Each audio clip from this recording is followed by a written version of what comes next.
This podcast is a member of the Place to Be Nation family. Visit us at placetobenation.com, the only place to be in your pop culture world. Magic moments when two hearts are caring. Magic moments, memories we've been sharing. I'll never forget. Ladies and gentlemen, boys and girls, it's time to grab your popcorn and your drink. Please take your seat and always silence your cell phones. The next showing of Place to Be Nation's Laugh-In Theater with Andy Atherton is about to begin. Place to Be Nation, welcome back to the theater, the Laugh-In Theater. I'm Andy Atherton, your host, and I want to say thank you once again for joining us tonight. We have a great show and a great guest, very, very well known here around Place to Be Nation and over here on the Puck feed, even though his shows are on the wrestling feed. Mr. Justin Rozzero. JT, how are you tonight? What is up, Double A? How are you tonight? I'm good. It's August. That means, kids will be back in school in a month, so I don't know if that's a good thing or a bad thing. I think it's a hybrid. Yeah. It's I guess it's good in a way because they're not around constantly, but I do like not having to make lunch or worrying about it in the morning, like getting them up and ready and that crap, and just dealing with school events and stuff. So that part of it's nice where you can just kind of do what you want. But on the flip side, yes, they stay up later, they're always around, on and on. So yeah, it's a little bit of both. Yeah, I'm a little older than you, so my kids are at like a different. It's going to sound like Dadcast for a second, one of your shows, but my kids are like kind of like the opposite spectrum of yours. Like, I have one going to be a senior in high school. The other one's going into 7th grade. And yours are what? Your daughter is what? 7 and 4, yeah. Yeah, so you got a second grader and a pre-K? Yeah, he'll be in his second year of pre-K. Yeah. Awesome. You got a lot of fun to look forward to. It's good, though. I do miss those years, and I don't miss those years, if you know what I mean. Yeah, no, yeah. She's very strong-willed, and he's a bit of an asshole, so I get it. I can't really say that about my daughter is too much of her biggest thing is she tries to be a parent to my son who's 5 years younger, and he's just a ball of energy, still is. Right. And he's very like, when he wants to do something, he wants to do something. When he wants information, he wants this, wants that, dad, that whole mom thing from Stewie, that's my son. But like I said, we're not doing Dadcast. We're here to talk about a movie. If you ever want to come on, though, we do it twice a year, I think. Yeah. Do it. Well, let's talk about a couple of your shows quickly before we get into the movie. Speaking of like once or twice a year, there's No Holds Barred with you and Mr. Aaron George, where you guys talk about a variable amount of topics. Your last show, you talked about the GWWE project. You want to just say what that is quickly? Yeah, it's a project we have going on over at Place to Be Nation on Facebook and also at our message board at bigelow34.probars.com. If you've been following any of our stuff, this is the third straight year we're doing a greatest WWE ever project. Right? 2 years ago, we did the greatest singles wrestler ever. Last year, we did a tag teams ever. And this year, we're doing the best pay-per-view/TV match. So the gist of it is we have a huge list of nominees. And the idea is you're supposed to spend most of the year kind of doing some research, watching matches.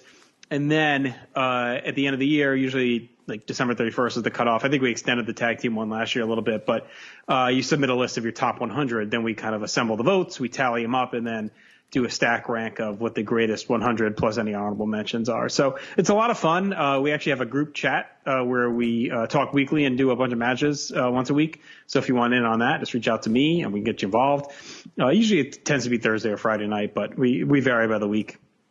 But that's a lot of fun doing that. And it's just cool because, whatever, you're going to watch wrestling anyway, so why not just do this project? Yeah. It's a lot of fun. And some of your other shows, let's just go over quickly, all on the wrestling feed, even though you, like I said, you hear on the pop feed quite often. The Place to Be podcast, the show that started off with you and Mr. Coscolo, who is a frequent co-host or guest of mine as well. And that's, every other week. And you guys are in, I believe you're just finished Survivor Series 1989, which I really enjoyed that show. Both the wrestling show and the podcast. Thank you. That show. So we started that in February 2011, which you're right, pretty much started all the podcast stuff. And we're going strong. Back then we were doing like 2 shows a week at 2.5 hours-ish, 2 hours. So we had a lot of content back then. But yeah, we've slowed as more shows came up and commitments just came up. I know, and it's honestly less so the actual recording time. It's more of the prep to go into like, because now we're pretty much straight Vintage Vault refreshes, reviews. So it's like finding the time to watch these 3-hour shows during the week and do it weekly was getting to be kind of a bear. So that's why we ended up going to every other week. Yeah, I've been on the show once, and it was like I had to, put time aside to do it. I mean, out of my shows, I think Year and Pop, we have a big, long, like literally like 10 to 12 page Google Doc that I type up. Sometimes I do it like a couple weeks before the show. Sometimes I do it like an hour before the show, and that way Scott and I and George and D'Amato, have stuff to talk about. We go through it. We have a format. And yeah, it's a lot of work. I believe you. I greatly appreciate what you guys have been doing for so long. I've only been doing it for about a year now. It is a lot of work, but it's also a lot of fun. Oh yeah, for sure. Even with Scott. But it was, and back then we were doing headlines and different stuff too. So it wasn't as much prep necessarily. It was just kind of reading the news of the day and reacting to it. And we did live watches as well a lot. So, we've kind of, as we've whittled down how often we record and just really gone, we used to do interviews too, obviously. So we really cut back on the types of shows we do. And with that, just comes the time crunch. Plus these 15 other shows I got going on where I got to prep stuff as well. Yeah, some of your 15 other shows. You have Wrestling Warzone with Mr. Chad Campbell. When you guys do that, that's about the Monday Night Wars, which is probably the best time to be a wrestling fan. Ever. Yeah, and I love doing that show, because Chad and I have been good friends since 2012, and we had never, we had had podcast episodes together, but never really done like a full project together. So I reached out to him and he was in. And what we like about it and what we're trying to do with it is it's not really about like the memorable moments per se. We're trying to find like the hidden gem stuff, right? Like the promos you might have forgotten, the matches that are thrown out there that you don't remember. Stuff like that is what we're really aiming to look for as we dive into the era. And we're not even into the wars proper, really. We're kind of getting there. We're in early 96 now. And that show should be back in the next week or so, finally, whenever this drops. But it should be back by mid-August because Chad's down south. They do things all kind of weird, Andy. So I know. Kids go back to school in early August. So his family's headed back to school, and we'll be able to do some stuff at night again. Yeah, I've been trying to get Chad on Laughing Theater, and hopefully I'll get him on in the next month or two. Speaking of the Monday Night Wars, I think I saw on Facebook today, 22 years ago today, I think, was Bastards Beach, where Hogan, joined the NWO basically and formed the NWO with Hall and Nash. So not today, because that would have been July, not August. Oh, okay. Oops, sorry. Misinformed on Facebook. Facebook lied. Tell them right and wrong again, Andy. Yes. That's my forte. And then we have your newest show with Miss Jennifer Smith and J.R. D'Amato, filling that void of ECW content that we had here. The one. That's what I've heard. Yeah. The Extreme Three-Way Dance. It's very extreme, and that's another one. So I talked about this on the pilot, but I've been really wanting to watch ECW for a long time because it's stuff I haven't really seen before. And I've had no excuse now that literally everything is on the network or available elsewhere at this point, everything. So I was just trying to think of who would be interested in it, and I was trying to think of different people I don't have shows with. So I think Jenny and John will be interesting because John saw a lot of this stuff at the time. Jenny's completely new, and I'm kind of in the middle. So I think it'll be kind of a hybrid of Warzone and talking WCW that they do, where it's it'll be match by match, show by show, but I'm looking more of it conceptual versus just straight review. And tonight, as we record this, the premiere, or I should say episode 2, but it's really kind of the premiere of the official timeline. We'll begin with the night the line was crossed. So hopefully everyone enjoys that. I think we're finding our way. The three of us have never really done much together, so it'll take some time, I think, to get the groove, but it should be I think fun. this first one was good. Yeah. Yeah. Lucky enough, growing up in the Northeast, a wrestling fan, I watched it on MSG. So I probably have as much knowledge as Johnny, although, as you know from my appearance in the trivia and whatever, I have the shittiest memory of probably anybody here at Plays of Nation that I have seen so much wrestling. I can't remember squat. You guys are you're not Bennett savants, but you guys know so much more. And I'm just what WrestleMania did Edge win at? I'm good until I'm good until a certain cut off, and then it dwindles for me big time. But anything in the last 6 years or so, 7 years, I have no clue any of this stuff. Certain things stand out to me, but I couldn't tell you when this happened, when that happened. That's whatever. Actually, it's funny. I remember more from now I tie it, if it's tied in some way to the podcast or Nation gatherings or something, I remember it and that's it. Anything other than that, if it was something that big that happened that we talked about on the show or happened during the show or we were at it live with the group, group, something like that. I remember, but just random pay-per-views in the middle of 2015, like no chance, I remember when you guys got up to, I think it was whatever WrestleMania in 2007 was. And I'm like, why do I have no recollection of this WrestleMania? Oh, because my son was being born that day. So he's actually, when I told him that fact, he was like, he's a wrestling fan now. You've met him. He's like, I was born day of WrestleMania. Yeah, awesome. So yeah, he loves that. And what else was I going to bring up? Jeff Learns Wrestling. Jeff Learns Wrestling, yeah. And also we talked about Dadcast also. Yeah, you do Once in a Blue Moon. Jeff Learns Wrestling also Once in a Blue Moon. Yes, who I met Jeff, a very nice guy, fun show to listen to. So what we're doing tonight, though, is Laugh-In Theater, and we like to pick a comedy. And Justin, what movie did you choose for us to watch tonight? So I, as you know, I had like a list of like 7 movies, right? I couldn't decide. I literally everybody has like a lot. That's one thing I think it's a good thing about is that there's everybody loves comedies and it's been great with getting everybody on and seeing the list from everybody, so then I kind of get to know them a little bit, what their taste is. But yeah, as you were saying, you said about 7 movies. And I literally wrote them down and I started like debating myself. I'm like, and every time I think of one, and then I think of another one, and then I tangentially relate that to another one. I'm like, oh, I forgot about Old School, and then this and that, So I was trying to tie it up, and I like the 80s comedies as well. 90s is an interesting time for comedy movies. I feel like there's a little bit of a dip. I feel like it's, besides the classics, like you've done Dumb and Dumber, and then there's like, Ace Ventura and stuff like that. But I feel like there's a gap from the 80s until like the late 90s when like Something About Mary kind of reignited it. Yeah. And then there's all the ones in the 2000s. Like, one of the ones that was top of my list, and I'll just say, because I don't think anyone else will probably pick it, but it was Semi-Pro is what I was going to do originally with Will Ferrell. Because I think it's so underrated. But my fear with it was that it's very dialogue based, like extremely. Like you get to hear the lines to really appreciate it. But then I kind of had an epiphany, I guess, to go with the theme of the movie.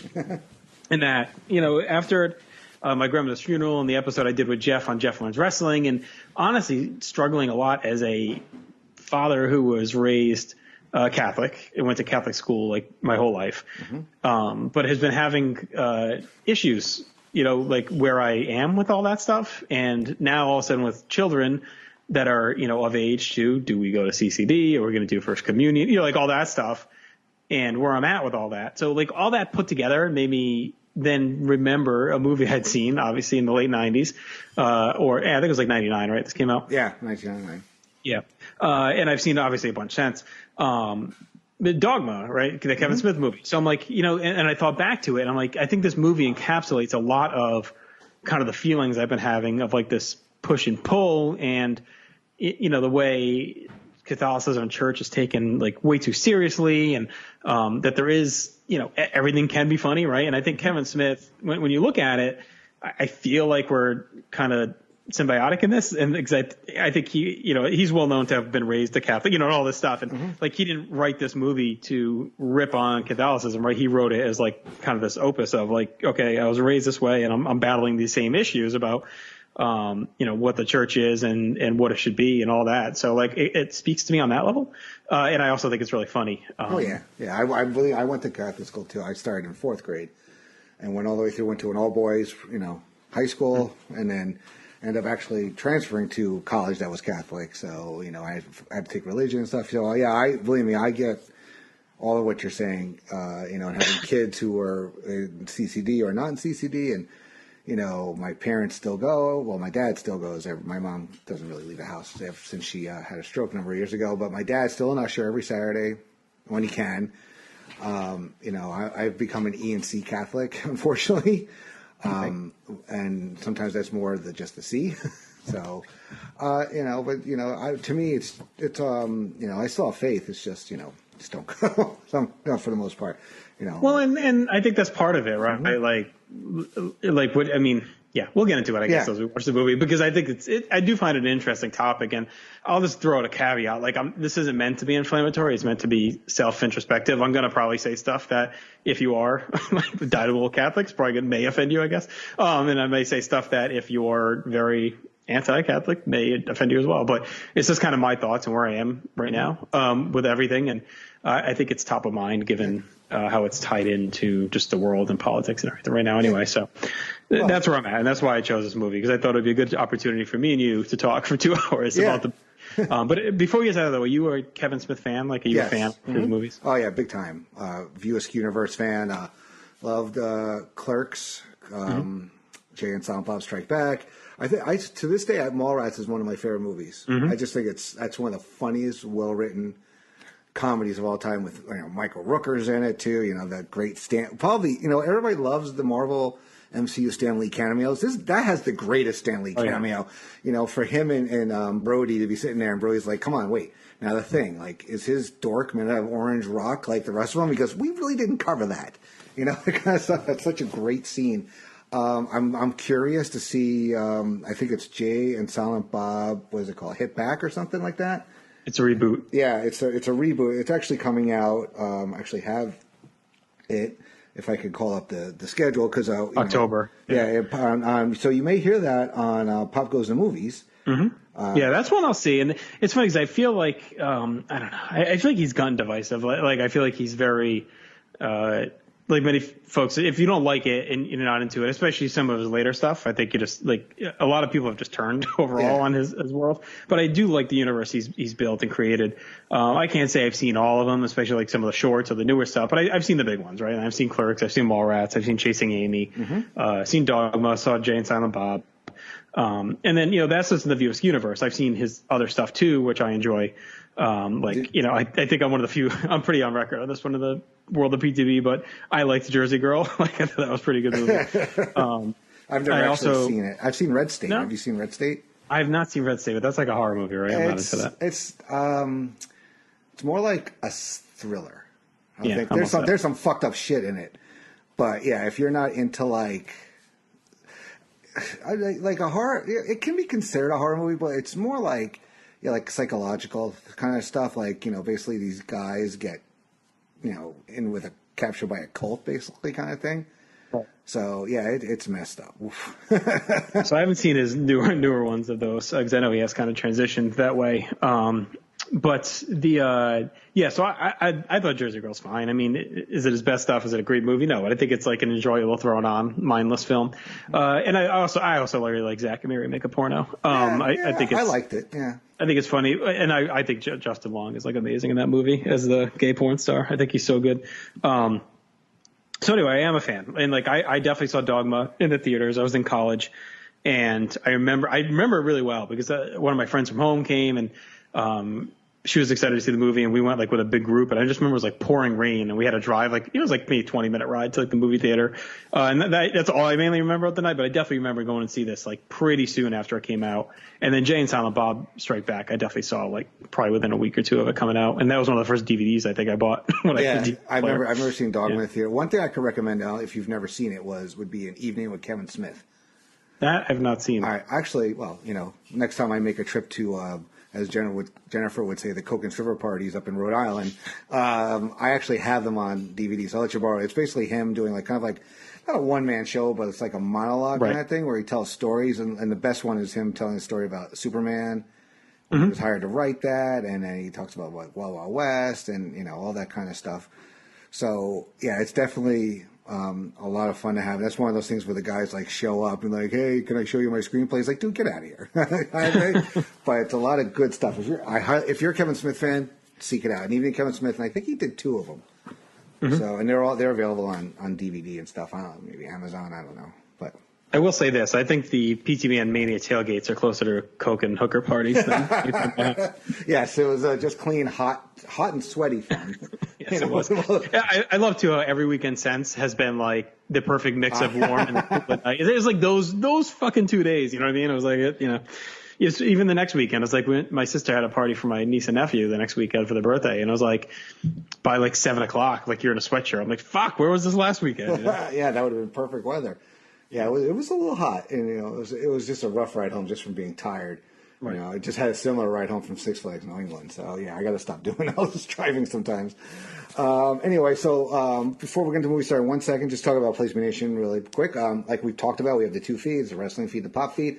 A little something for everybody. Check it out. Go on Facebook, like all of our Facebook pages. The big thing going on right now is the Greatest Song of the '80s tournament.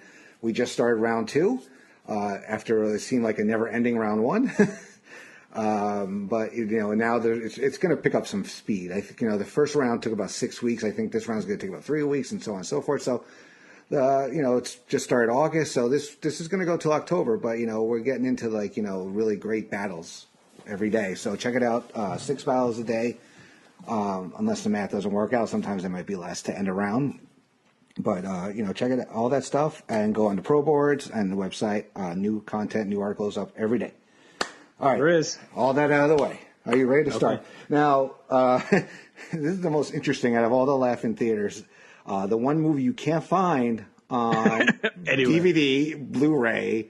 I mean, honestly, a lot of stores aren't stocking a lot of Blu-rays or DVDs these days. Right. So, unless you live in Scott Scolla's apartment. Yeah, I think I owned this at one point. I think I got rid of it because when I was purging, something again that Scott Scolla doesn't do with his DVDs. And it's not on Hulu, it's not on Netflix, it's on YouTube. That's how you're watching it. My daughter found a website, I guess, that she watches movies through, and I was able to get the subtitles up. So I'm actually watching the DVD. I do have the DVD. Oh, you do? Okay. Yeah. I've had it forever, so I pulled it off the shelf. I loaded it in my PS4 over here.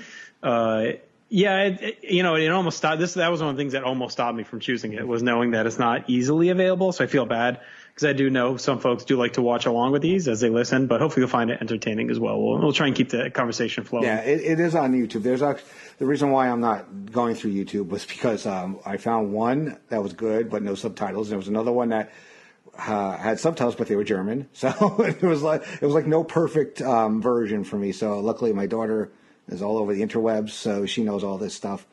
And she found me a website. Hopefully it doesn't buffer or freeze up on me while we're watching it. But if not, you'll hear Justin until I get something going. But yes, okay. I wish I still had that DVD. I might still even have it. I just never looked for it in all the boxes and bins that are in my basement from my move still. Anyway, so we both have up on the screen, if you start in the movie, it says disclaimer. Number 1, a renunciation of any claim to or connection with, or 2, disavowal. Mm-hmm. So that's where we're going to start. Okay, ready? In 5, 4, 3, 2, 1. Go. All right. Hopefully the PS4 can process a disc this old. But we'll say this has to be one of the original DVDs ever made. All right. I'm pretty sure I got this pretty soon after it came out, like on DVD. So I'm on the 7 lines thing. Yeah, this is basically like what I just said before we started. Yes. All right. This is just. It's like, this is not meant to be taken seriously. But down it is, right? I mean, it is really trying to. He's just giving his thoughts on what this all is about. Yeah, it could give you food for thought. Yeah. Even God has sense of, he says, even God has sense of humor. Just look at the platypus, which I remember. Did you ever see Robin Williams live at the Met? It's a one of Robin Williams' bigger, well-known shows. And he does this bit. He's like, people say, there's no devil. There's only God when he's drunk. And you only think God gets drunk. You think he gets stoned too? Look at a platypus. I think so. All right. So this is obviously a callback to that. Mm-hmm. And now they're apologizing to platypus enthusiasts and on. So anyway, obviously meant to just be tongue-in-cheek about, and I wonder if that was originally planned, that disclaimer, or if they threw that in after, Mm-hmm. So here we are in Asbury Park, New Jersey. The Bigelow's walking on the beach. Ski ball. Yeah. Some old guy. It's actually, the actor is Bud Cort, who is most well known when he was a young actor, was the young guy in Harold and Maude. Oh, okay. So, yeah, Kevin Smith loves to, and then you got the Aaron George threesome back there, the demonic hockey players.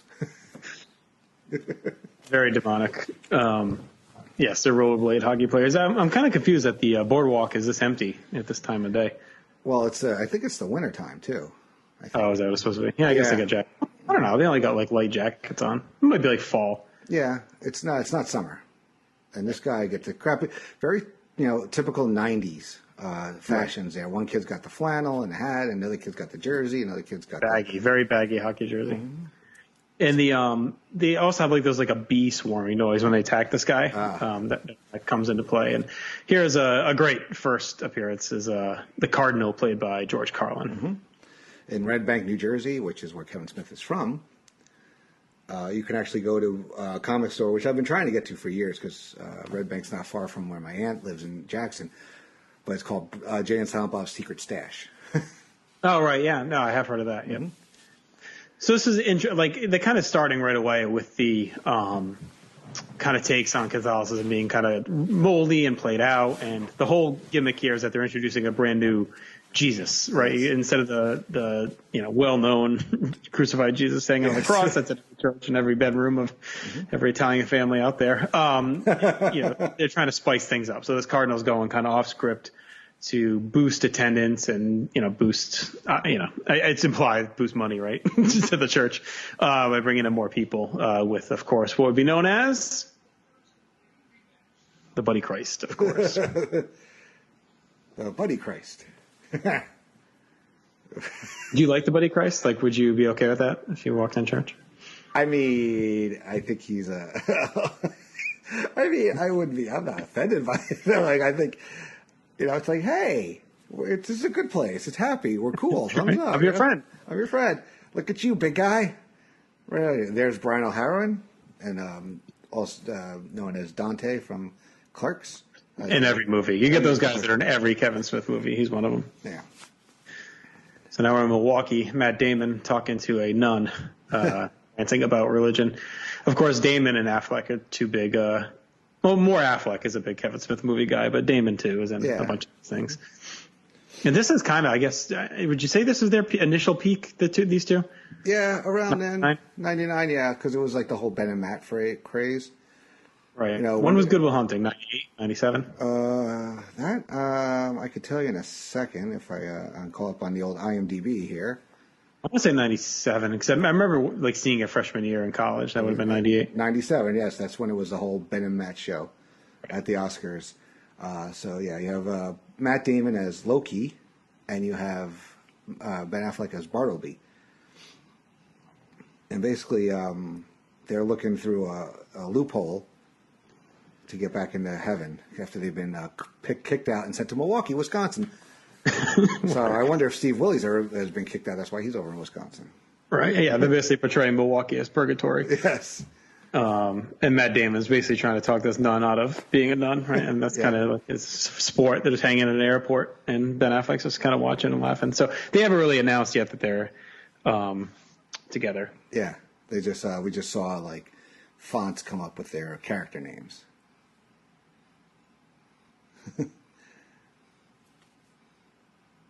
A very Kevin Smith-ish costume with the long coats and the the hoodies underneath.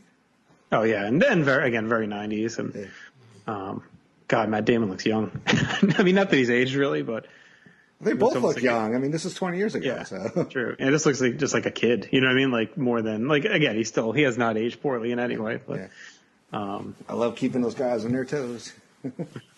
I feel like he's a handsome man. I'll say that. Yeah, I remember. I hated Damon so much for years because he was such a prick in School Ties. Yeah, he was such a dick. Affleck's in it, but he has no lines. And Damon just looks like an asshole. It's easy to if I was in college with that kid right there, I did, this guy right here. And they're kind of showing off that they have this intuition and knowledge of all knowing. This couple just reunited at the airport, and Affleck's just informing Damon that he cheated on her or whatever, or she cheated on him. So basically, Damon doesn't know why they're at the airport. Affleck's trying to talk about why they're here, and he's figured out the loophole to get back into heaven. So I think it's an interesting premise already, and you're already getting the normal kind of Smith dialogue base, only here it's really based all around Catholicism versus just the kind of banal stuff that would be talked about Mallrats or Clerks, which is meant to capture just the malaise of a teenager. And now we're kind of taking this next step to where this whole movie has a lot of this ongoing deep conversation, but it's all just about Catholic beliefs and dogma and all that stuff. Yeah, so they have the archway, and if they can pass through it as I guess mortals, then they clean their slate and they get back into heaven after they've been booted. Right. So have they said why it's this church in particular? That part I don't remember. Why they said this archway. Is it some special archway? No, well, it's because he's saying the whole new Catholic Church thing, and was saying, we want to get people back here. So it's you know what, come here, walk through the thing, all is forgiven, right. You start over. Right. So they're doing that, and they're basically saying, go in there, get clean slate, and then die, and they'll go back to heaven as angels again. So they have to cut their wings off. Right. Right. So he's actually fine going back as a mortal to heaven, not as an angel, which is what he's saying. So they'll die, but they'll be in heaven. Right. Yeah, and they don't know who sent them this information now.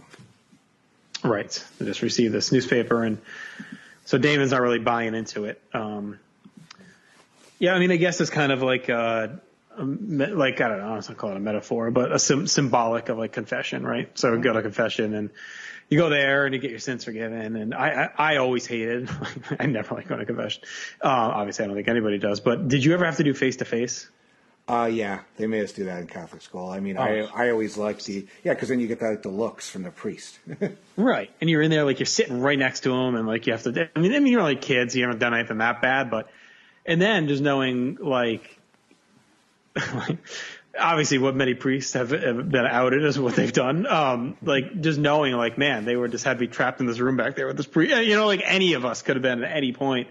Just victimized at that point. You're really just sitting there face to face talking about your sins. And like, I even think about like just some of the praying come in from that. Right. And I don't mean it with an A, I mean with an E, where if you go and you're, how many kids confessed to things of a sexual thoughts or nature, you know what I mean? And like, just like opens the door, especially if you're in that room. So anyway, I'm not going to go too much down that path, but again, this is all this kind of tying into my current issues with everything going on. And the Catholicism wow stuff always spoke to me too, just because I am a big believer that the church as a whole is incredibly antiquated.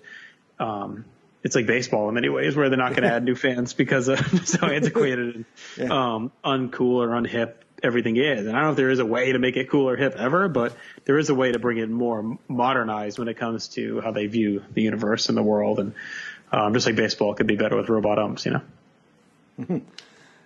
Affleck's, but now they noticed that they acknowledged that Loki was the angel of death, but there hasn't been one since he quit. And the basically great line in there, he goes, "Wow, if I had the dick, I'd go get laid." And like, what's this next thing? Let's go kill some people. And they kind of talk about Mooby, the corporation, which you see in a lot of Kevin Smith movies. And that was food. But those lines were hit in a crowded elevator, which was funny. So it's like some woman like spit her coffee out when he said, "We're going to go kill people." And he's like, "Not you." And now we cut to a very bored congregation at church, which I think, again, speaks very well to, I think it captures it well. This one guy's got headphones on. And then our main character, who we'll see in a moment, Bethany, is just doing her, balancing her checkbook. It's like everyone's just kind of checked out. Kids are fighting. And it reminds me as a kid going to church, like, my sister and I would just dick around, like in the pew. Like, it's just impossible to follow and monotonous. As a parent, my son had ants in his pants, and I could care less about the dirty looks. You know what? I would give him my phone with headphones on. That keeps him quiet and doesn't detract from the people that are there to pray and hear stuff. Right. And well, that's part of the reason why I've stopped going, is because my son is a maniac. You know what I mean? Like, he doesn't, even with distraction at this point, like he's still kind of only distracted for so long. So it's been kind of tough because we did put my daughter to CCD year one. She would make her communion next year if she stays with it. So we've had to kind of rotate and just not, go on as consistently as you probably should. But again, that all speaks to it. Like, anything that puts this onus on you to feel like you have to be there a certain amount of time. And, Jeff and I talk about this when we talk about the funeral stuff, right? Like when you can get communion, when you can't, like all these rules put in place, I feel like, and restrictions that, I don't know, like when it comes down to it, just be a good person. Again, that's one of my issues with this whole thing is the barriers put into place and the guilt laid upon you, I think eventually just beat you down and tune you out. Right? Yeah, so we have Bethany here and her, I forgot what Janine Garofalo character name, and I'll get that in a second. Liz, they both work at an abortion clinic, and everyone protested out front. Right. So the joke is that, again, I think kind of what I was just trying to explain, like, she's a churchgoer out of habit, right? So, but here she is working at Planned Parenthood, pretty much, that, again, would be very, what the church is very anti. Which again, brings me to another issue with them, is just how tied into politics it's all become. Like, I go to mass, and like at the church we were going to before we moved, it was like the whole thing would just be ranting politically about abortion and this and that. And it's like, I'm not here to be lectured about politics. And once church and Catholicism was so tied in with, like you have to be completely right wing politically to like actually be considered a good Catholic. Like that was when it was all lost. You know what I mean? Like to me, that's when things fell apart completely. And I'm not even saying where I'm aligned politically, right, left, whatever. But I'm just saying when it became so ingrained in that is when a lot of these issues came up. Here's Jason Lee, who is another very big View Askewniverse character. He had very little acting experience when he got cast in Mallrats. I believe he was a skateboarder or skater. Yes. Yeah. So he's very, very good. With all the dialogue. And here's the demonic hockey guys again, killing this poor housewife. Only because she had central air. Yeah. She should have lied and said she didn't have it. And as Azrael is revealed as his name with some horns there. Right. And of course they're looking for AC because they need it nice and cool out of hell. He's escaped from hell, basically. Yes. And central air. And central air was pretty new. Did your family ever have it? Or did you? I guess you would have been. I had it for 14 years, and then for the last 5, I haven't. So I don't know how you live. Like a barbarian, I tell you. No, it was great. I mean, when my parents have like a big house where they are, and it was like I asked my dad, I'm like, why did you want to have central air? He goes, I had a choice when we moved. Central air, central vacuuming. And I'm like, you chose fucking central vacuuming? Well, it makes it easier. I said, I don't know anybody else that has central vacuuming. Right. Yeah, I'll say with that. But central air, I could not live without. We got it in, I want to say I feel like I was in college, so maybe 99 or so. And my parents have had it since then. And I lived a couple of years in my house when I moved back to Rhode Island without it. And then we got it put in. And now this house that I'm in has it. And I don't think I could live without it, honestly. Like, we have it pretty much, like 68 year round, and that's it. Sorry, I got distracted by the giant ball of fire that opened up at So, yeah, we're here in house. Bethany's bedroom, and there's a giant ball of fire, and hearing, like, a voice, the Metatron, herald of the Almighty, voice of the one true. She gets the smoke extinguisher. So it'll be interesting. We'll see why. Why is this happening to her? Right, that kind of plays out throughout the. It's so funny too, is I didn't recognize Alan Rickman at first when I first saw this. I know him as Hans Gruber. Yeah, and eventually, was he in Harry Potter? He's Snape, right? Yep, he's Snape. Now he's dead, correct? Didn't he die a couple years ago? He did pass away, unfortunately. Yes. Great actor though. Now you should just sit down on the bed and shut up. Very distinctive voice. He's pissed off that his suit's all. And he's kind of dressed the same way as Affleck and Damon. Angels are ill-equipped. He opens up, shows that they are like a Ken doll.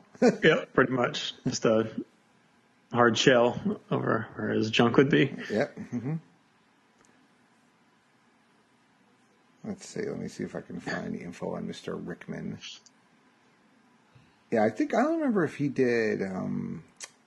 What's that stupid Christmas movie that everybody loves that I don't understand? Or Christmases or whatever. Love Actually. Oh, okay. Four Christmases. Four Christmases. I've seen that. I think it's funny.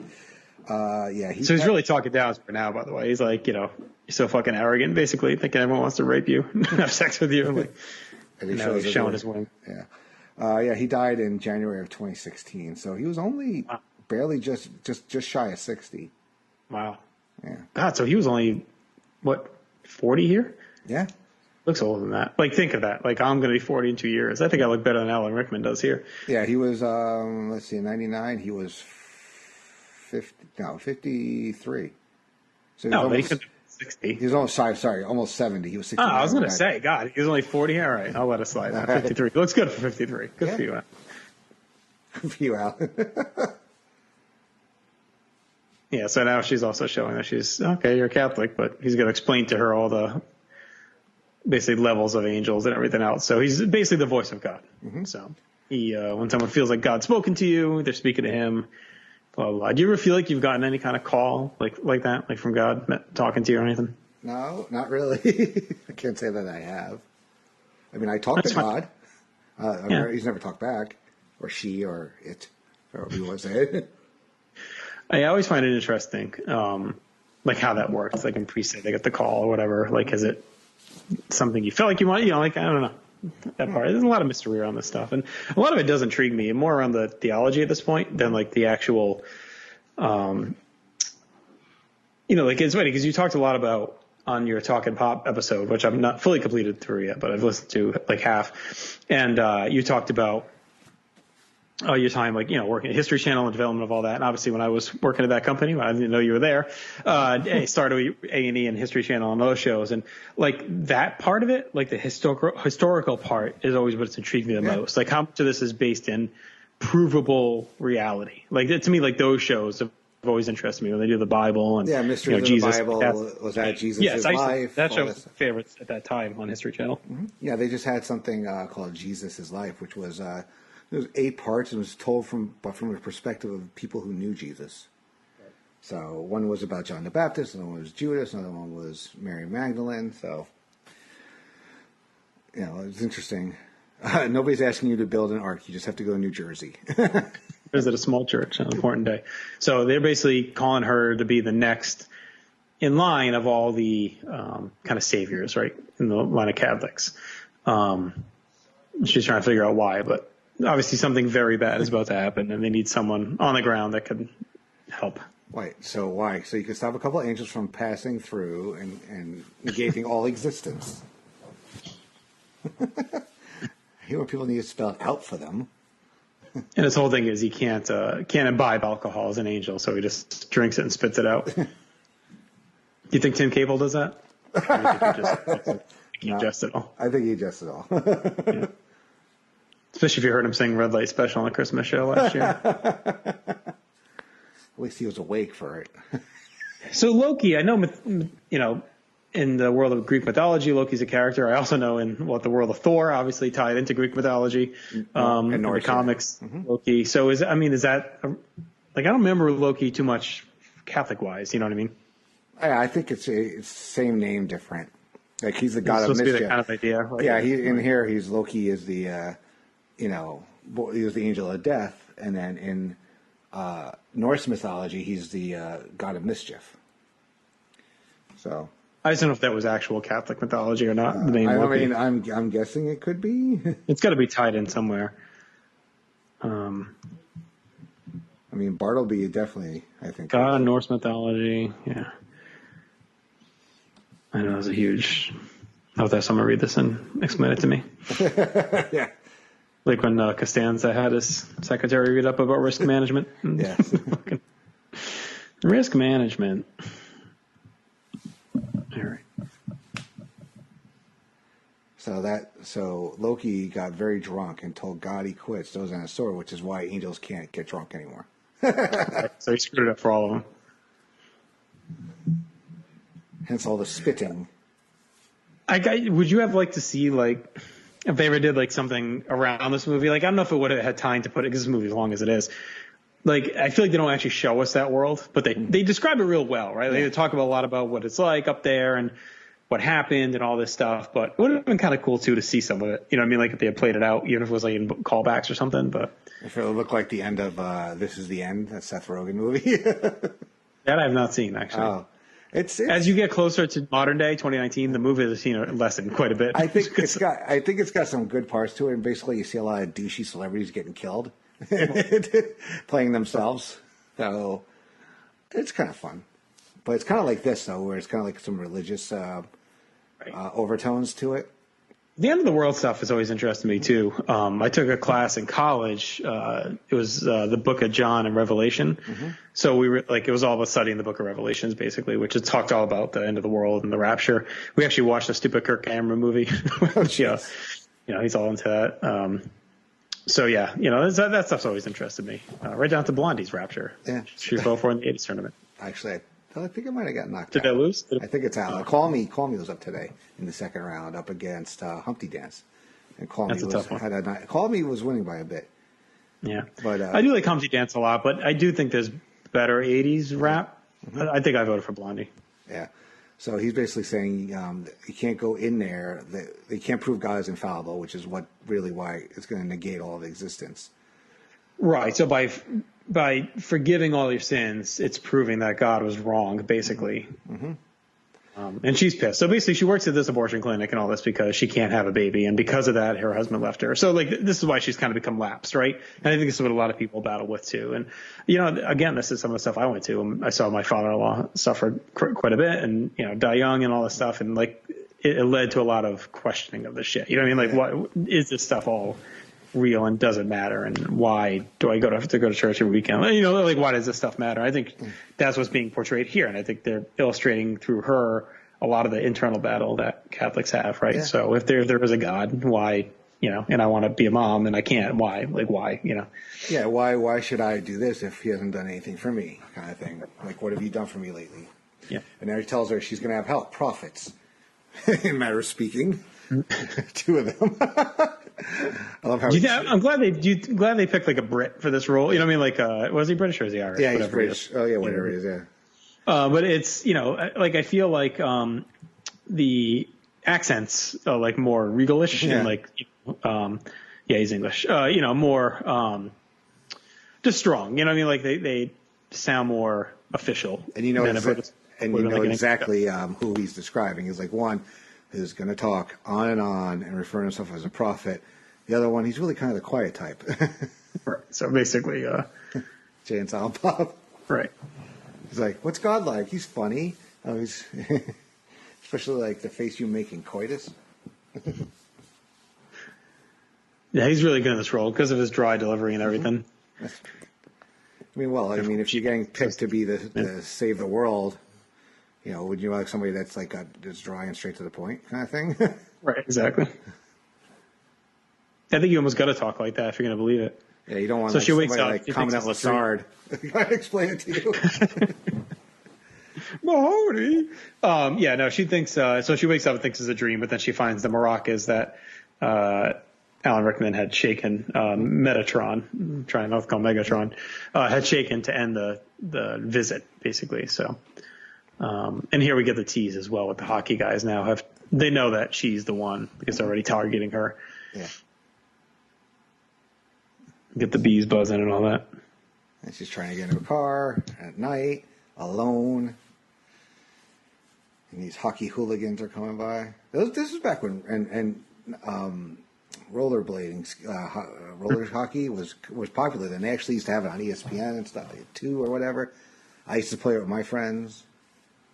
Oh yeah, it was huge, and it was also tied into hooliganism as well, very much the skater punks. Yeah. It was the skater punks, rollerblading punks were kind of tied in with the skater punks. And she's in trouble here, so one of them just body checked her to the car, and now they're about to take her out. Yeah, they're kicking her keys away. This guy is creepy looking. I like to think in this universe where he was one of the Mighty Ducks gone bad. Yeah. Could be. All those guys. The one kid looks like the one that's from Texas in the second movie. Yeah, and the other one looks like a skinny Goldberg. Yeah. And you got Averman if he grew his hair, I guess. Averman. I like to think Averman is still playing rec league hockey and living on to the dream of being a Mighty Duck. So she's about to bite it here. She's trying to get her keys. You got snooched to the motherfucking noochies. It's funny seeing Jay and Silent Bob meant to be badasses, you know what I mean? I think of them as beating the shit out of guys. Yeah. They're running away using a batarang to get away from the security guard in the last movie. Right. Yeah, I guess they are portrayed kind of superhero-ish. I don't really think of that, but. And there, lights a cig. Off they go. The Mighty Duck fucks. I think that was kind of an ill-advised attack by them because she was basically laying under the car. Yeah. That's right. They did call them the Mighty Ducks, all right? There you go. Snoogans. She was laying under the car and they were charging at her on the rollerblades. What were they going to do? Just kick her legs? It was an obvious choice of attack. I like Jason Mewes too. I actually liked him in Zack and Miri, seeing him play something other than just Jay. You know what I mean? He kind of still Jay-ish, but he's not. He's a completely different character. I know he's had his issues, but yeah. Jay, my hetero life mate, Silent Bob. God, how many friends called each other the hetero life mate in the 90s? That was like the main, that was the go-to. No, man, me and Silent Bob are pro-choice. Which do you prefer, Jay or Silent Bob? I don't know. I mean, they both have their attributes. Right. I mean, Jay is funny and he's kind of a dick, but he's, it's just somebody you like to hang out with. Mm-hmm. And Silent Bob is just cool. I mean, and then when he does speak, it matters. Right. And his face, I mean, he's like Kane level with the facials, what I mean? Like where he can get over so much in the mask. I always liked, Jay, I think Jay's great. Because, he's introspective as well as just being an asshole. They always portray him as like, street smart and, like, he's just a typical guys, right? I mean, they just hung out outside. You think they're like idiots and stoners or whatever, but they're actually really smart. They're just slackers, like that's kind of that was such a big 90s, late 90s thing. True. That was such a. And he says, "Oh, never going to make a profit." And she's like, "Are you kidding me? These are my profits." Right. And there's Jeff Anderson, another. He is Randall from the Clerks movies. Yeah, it's funny to see some of these guys get small parts because I feel like in some of the other ones, like those early ones, are bigger. You know what I mean? And here he's literally just playing like a gun salesman that I don't think we're going to see again. Yeah. And you see them going over the guns. Even if you say you get off light and a razzing. I guess there's supposed to be some tie into him still being a clerk here, right? It's a different job. Still working a counter. But yeah, they're here basically buying guns. I rained down sulfur, man. It's a subtle difference. And these guys like listening to this conversation. Well, this must have been kind of a dream job for them in a way because like this is such a goofy role and they just get to be. I'm sure they got to ad lib a bunch, Mm-hmm. So, like, two best friends literally just get to go be in this movie and just fuck around as, like, violent angels and just bullshit all the time. Is that English muffin toasted? Well, she crunches it, I believe. Okay. So it must be toasted. It doesn't look it. Are you an English muffin guy? Yeah, I'm an English muffin guy. Actually had a great debate. I haven't posted on the Facebook page in a while because something else has been taking up my time. But you're going to delegate. Yes, I know. It was on the last episode. It was like, what do you prefer, the top or the bottom of the English muffin? I'm more of a bottom guy. So they're bagging on John Hughes. Yeah, Sherman, Illinois. He's like, there's got to be like all these high schools. A lot of kids that sell dope too. Stupid kids actually show up for detention. Again, it's almost like it's almost like a Seinfeld tinge to this too, right? It's like kind of commenting on just like nothing, right? All right, just these conversations you have that shouldn't really be a movie or a show, but they are. It's just what two guys are ranting and raving about. It's kind of become a cottage industry now, right? That's like everyone. That's the game, and we're doing it, right? We're riffing on pop culture or whatever. But so yeah, he just went through like the whole John Hughes filmography. Right, shitting on all the movies for not showing Bush. Except for Judd Nelson. He was fucking harsh. There was no one dealing, so we came here, man. We could live like fat rats. So that's why they're in Illinois. They were told basically somehow to go here. We found out there is no Sherman, Illinois. Movies are bullshit.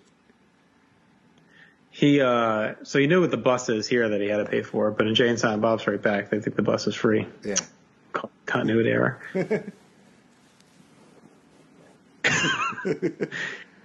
This is also kind of tied into Zach and Mary as well, where he's asking her basically girls fart when you do anal. And of course, he has a very unfavorable encounter with anal sex in Zach and Mary. Oh, yeah, that's kind of gross. I don't know, what offends you more, that or the Dutch rudder at the end that he explains how to do? Oh, I think the scene that Katie Morgan or whatever it was, that was gross because it was like literally, It's funny, like right after that. Right on Jeff Anderson's face.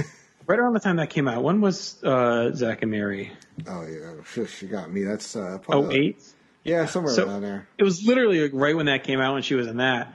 I went to a bachelor party and she was dancing at the club. Really? As like a special celebrity that night or whatever. So it's kind of funny. Like I just seen her in Zach and Mary and obviously other films. But Yeah, there she was. At my bachelor party, Nikki Benz was the entertainment. Uh-huh.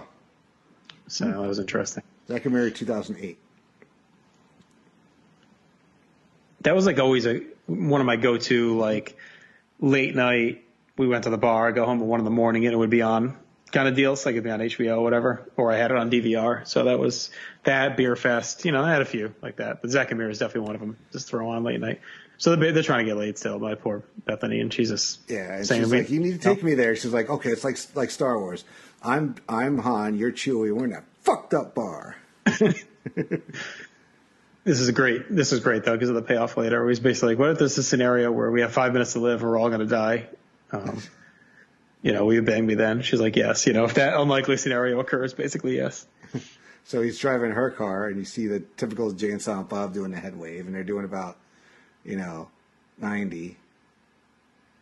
He's like, what gear are you? And he's like, gear? Car is fucked.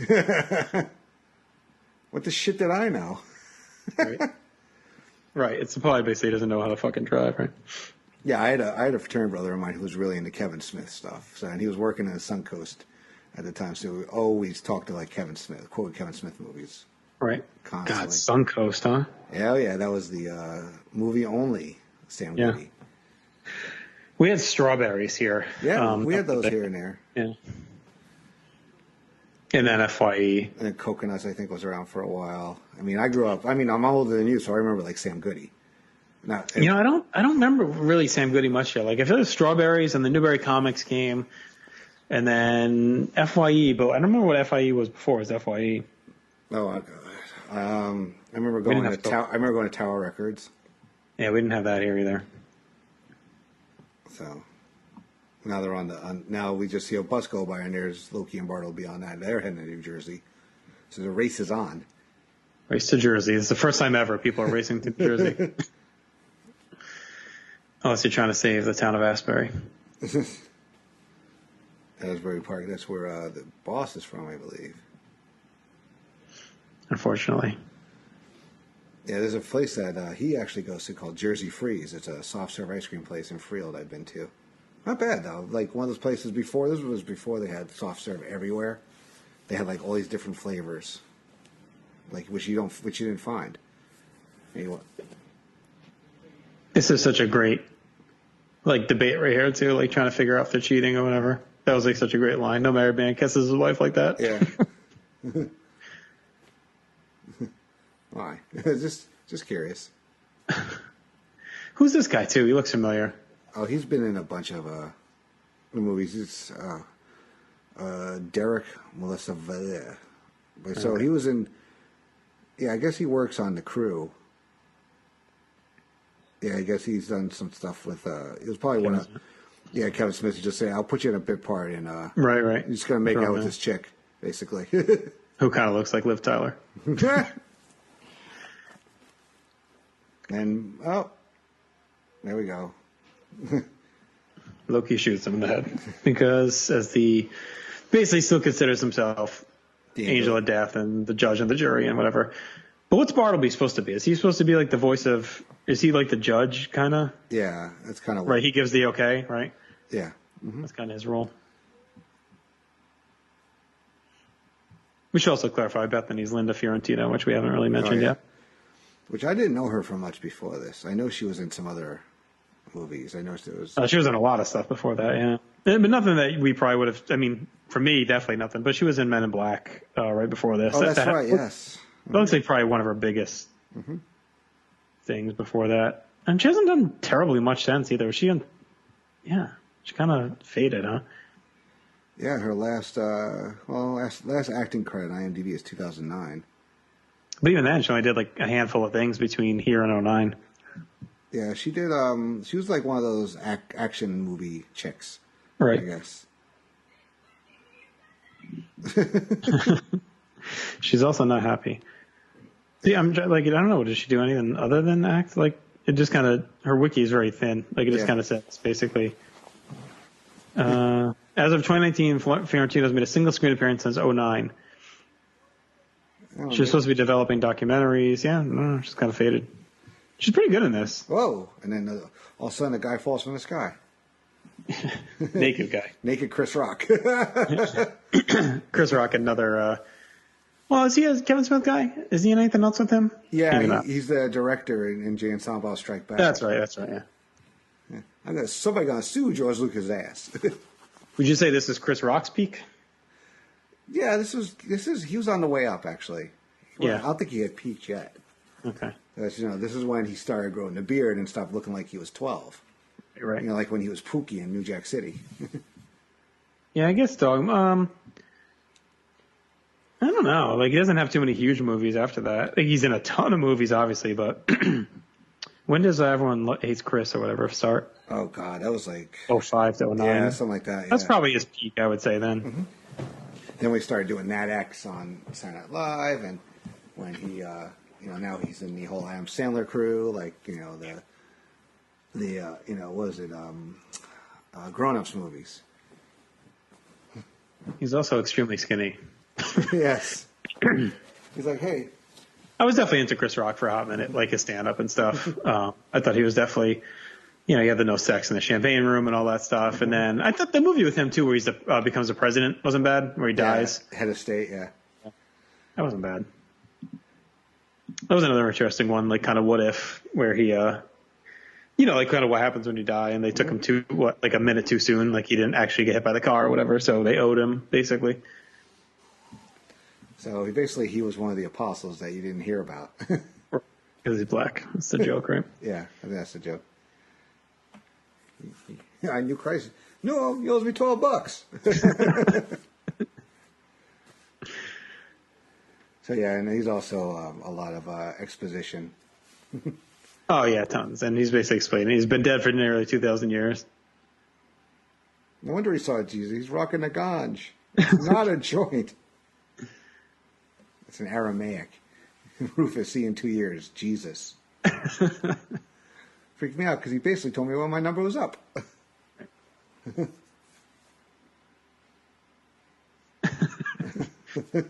get a 2-piece and a biscuit.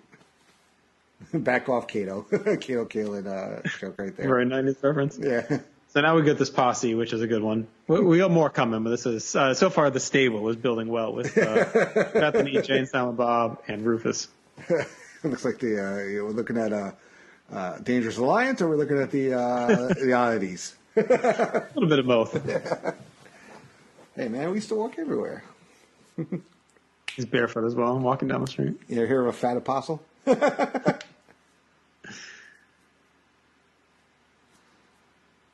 God, Kevin Smith is. What the hell's an apostle? Great line. Kevin Smith's even probably smaller than Jay nowadays after he had his heart attack. Oh yeah, for sure. He's not super fat here though, not like he would get when he had to buy the 2 plane seats. Yeah. How do they not see these guys standing there? Yeah, the Demon Boys, and they just like rip a hole and they jump through, lurking in the background. A fourth wall. Yeah. So then they update, Azrael. Right. He kind of knows all the steps, right, that she's going to go through to. Well, he's kind of like, is he supposed to be the devil, basically? Yeah, he's the evil Vince, kind of pulling the puppet strings. It's me. It's me. He does play a good demon. Yeah. Much better than when he's Dave Seville. I'm a fucking demon. That's what he says. Now here they are at Moobies. Yes, so Moobies is like their, I guess, I don't know, their McDonald's, I guess is what it's supposed to be, right? Yeah. It's where all of Clerks 2 takes place, is in the Moobies. I guess it's McDonald's almost crossed like with a Walmart, right? In a way, like, not that it's a store, but like with the over-the-top like branding and dominating like everything. Just like this massive conglomerate corporation. Yeah. Mm-hmm. Right, so Rufus's whole point is he thinks the Bible whitewashed him and other stuff. Mm-hmm. So, but he was the 13th apostle. Sounds like Eddie Murphy when he said he was the 5th Beatle. I think Rufus is supposed to almost be like I want to say in a way like the voice of there is this stuff like. You don't have to hold yourself just the Bible, right? And that's kind of his message throughout this whole thing. Like, think outside the box, think outside of, the Bible, right? Your faith should be based on other stuff and not just. And it also popularizes the very, I think well-known trope now that, I shouldn't say trope, probably truth, that Jesus was not a white man, given that he grew up in the Middle East, lived in the Middle East theoretically. So, but yeah, no, I think he's an interesting part of this, the way he talks and portrays,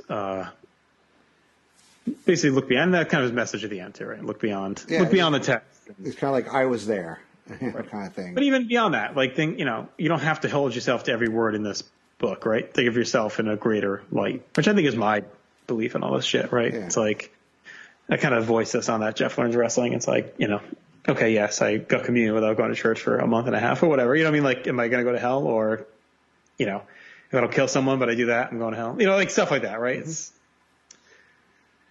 I do everything else right, but I don't go to mass every Sunday, that means I'm not going to heaven. It's like, shit like that to me is like where the level of belief needs to be updated and brought into realization. And I think even stuff, it kind of came into play right for us WrestleMania weekend, right? We went out to eat on that Friday, and it was a Friday during Lent, and you got your tuna, and Scott got his tuna, and I got my steak. Does that mean I'm not going to heaven? So it's all about what you believe and what level. But I do think stuff like that needs to be modernized and rationalized. And I think it goes, like I said, I joked about it being like baseball, but even shit like the Constitution and various amendments, that were written, stuff that was written hundreds, or thousands, be it years ago. Why are we still governing by it today? Like, we don't go by medicine from hundreds and thousands of years ago. We don't go by technology from hundreds of thousands of years ago. So why is a doctrine wrote in a time where stuff that could never even be imagined that was to come still be governing us in today's times, right? Yeah. Now he's proven that he knows because he told her something that nobody else knew. A kid that peed in her hand when he was 5, and then he died of leukemia 2 years later. So that she wakes up a little bit to him. And Jan Salt Barbara's still sitting there with, Right, they have no clue what's going on.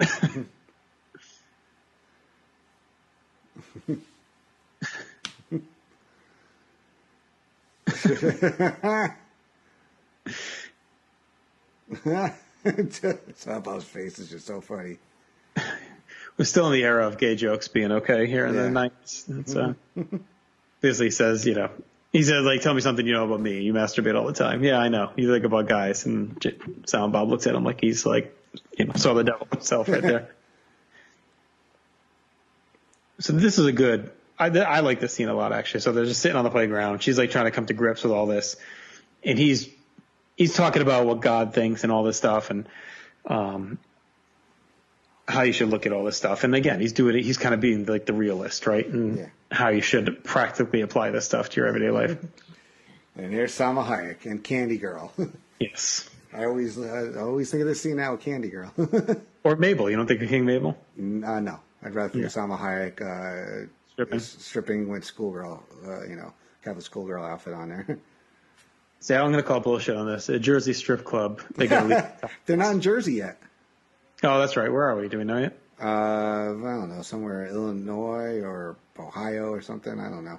All right. So I'll let the top stand. I don't know why you'd even go to a strip club, though. Well, I got to feel that most are topless, right? Well, it's next to movies, yeah. I mean, not all are bottomless. I know that. There's a lot that require bikini bottoms, but. Yeah. And then I like the whole battle of dollar bills. Ding, ding. Apparently Silent Bob is loaded, even though I feel like they never have any money. Yeah. And you got Crime Time over there. Yo, yo, yo, yo, yo. Salma Hayek as a stripper named Serendipity is like a perfect name, both within the story of the movie, because Serendipity obviously plays this, but also just it's a great stripper name.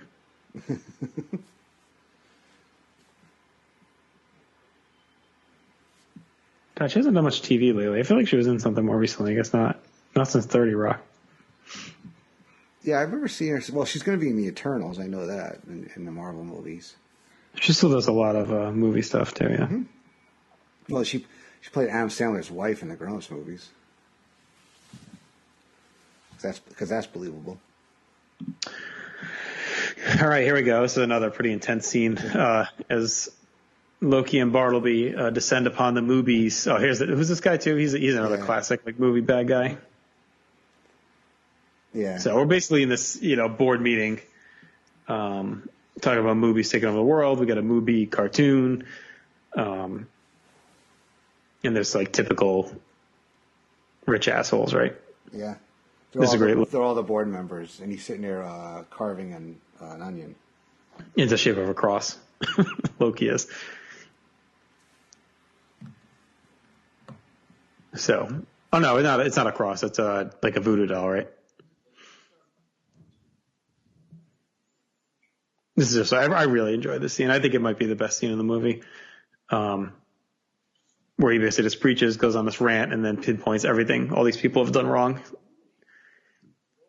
Talk about how they basically created a golden calf, a golden, fake god or whatever that they all live by. And they even like right down to it, they have the gold idol sitting on the board table, right? The golden movie. Mm-hmm. Who is this guy? Have you looked him up yet? Give me 1 second. I was just grabbing a beverage. Let's see. Jeez, there's a big. Did he ever say the character's name? No, he's just like board member. Forgot. I don't know. Mooby magazine. Mooby. All movie all the time. Right. So he's just kind of like Delters, right? I think not as Delters. Delters. I found Mark Joy. Seen anything else? He looks really familiar. Border Town, Pecker, Hero. Yeah. He's on The Wire. Big Mama's House 2. Okay. Yeah, I guess he just looks like a guy that is in this. He's in Muppets from Space, maybe. Law and Order. I mean, he's just a guy. Like you see this guy and he's just like the bad guy. And all. He's in Matlock. I mean, he's probably been the bad guy in all this stuff forever. So Matlock. So this is good too. So Matt Damon's just explaining, or Loki, I should say, has carved an onion into a movie voodoo doll, basically. Mm-hmm. And he's explaining the concept behind voodoo dolls and all that. And then just hucked a knife through the conference call. It's actually a pretty modern conference call phone right there. I feel like we have those stuff that looked like that as recently as like 3 or 4 years ago. Yeah, I think we still do. So basically, this was like a take on the McDonald's gang, I think. Now they had like, Grimace and the Hamburglar and Birdie and the other guys. This guy, Mr. Burt, now he was in a sitcom for a little while. He looks like Buxton from Pee-wee's Big Adventure. Yeah, let me see if I can find this guy. Yeah, I remember seeing him. I'm like, I know that guy from something. And this is great. He just goes through each and every one of them and exposes all their like brutal secrets. You got your girlfriend drunk at last year's Christmas party and then paid a kid from the mailroom to have sex with her while she was passed out. How they're basically all horrible people. Yeah, so he could break up with her. Mm-hmm. And then she killed herself. I don't know why you kill yourself over this guy, but whatever. This guy disowned his gay son. He looks like he's the type that would do that. Mother in a third-rate nursing home used the profits of the sale of her home to buy an Oriental rug. His delivery is so good in this. Just ripping the shit out of him. This guy flew to Thailand on the company account to have sex with an 11-year-old boy. Jeez. No, Bartleby's like the all-knowing. Oh, it's so good. And you, on the other hand, you're an innocent. So a thumbs up for you. But you, Mr. Must feel good, right? It's like getting the A in class right there. Oh, Whitland's going to take a beating.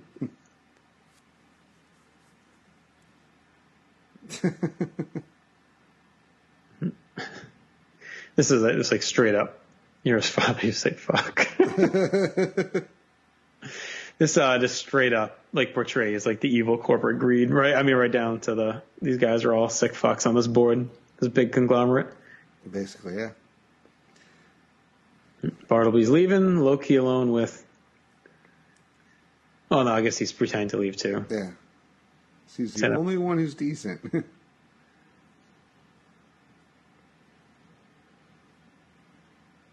Right, so you're basically saying fear makes you decent, and they got nothing to fear. So that's why they're such pieces of shit. I mean, this is like So this is like speaking straight out of. So these guys are basically taking the word of the Bible to the word, right? Basically, if you sin, eye for an eye, kind of stuff. You got to pay for your sins. That's like what their whole. You really did a nice job carving that onion into a voodoo. The voodoo doll, yeah, pretty good. Do you believe in voodoo dolls? Do you think that works? No, not really. No? Yeah, I don't think so. I mean... So you talk to God, but you don't believe in voodoo? Well, it depends. I don't know. I could see it.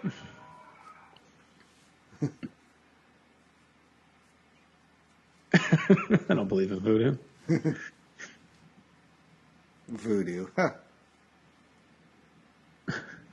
Like, what the hell was that? This fucking guy who just owned his kid and just looks like such an old grump. Well, I believe in this. He's like, don't run. He just takes them all out. Yep, shoots up the whole room. Blood spattering. Pre 9/11, so not much security here in this building. Yeah. Mm-hmm. I just see blood everywhere. Spurting all over the golden cap. And he spares the one innocent woman. He gives her some gum.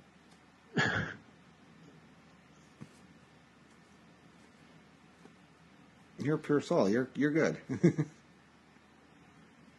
But I didn't. Well, way to scar her for life, though. Thanks.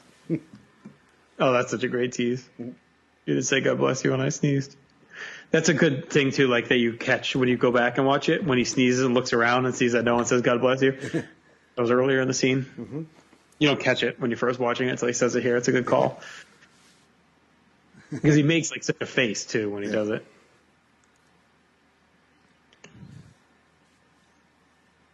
Wait, so who knows her then? Rufus? Yeah. Oh, that's right. Now she explains she's not a woman, really. She's a... Muse, right? Yeah, she's a muse.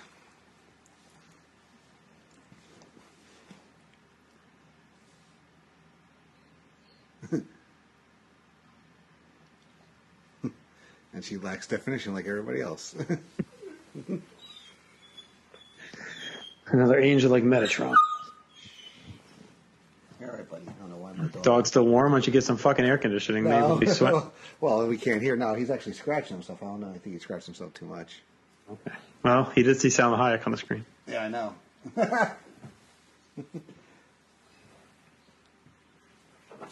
At least it's not my cat making an appearance in Criscola complaining. Is that your cat?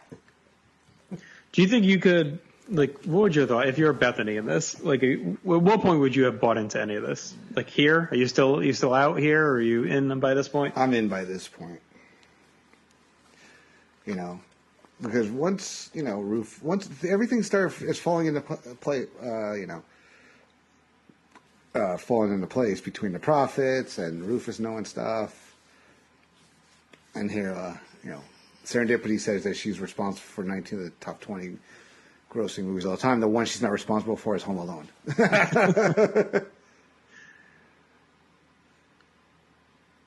Here comes the shit monster. Oh, God, I feel like the shit monster.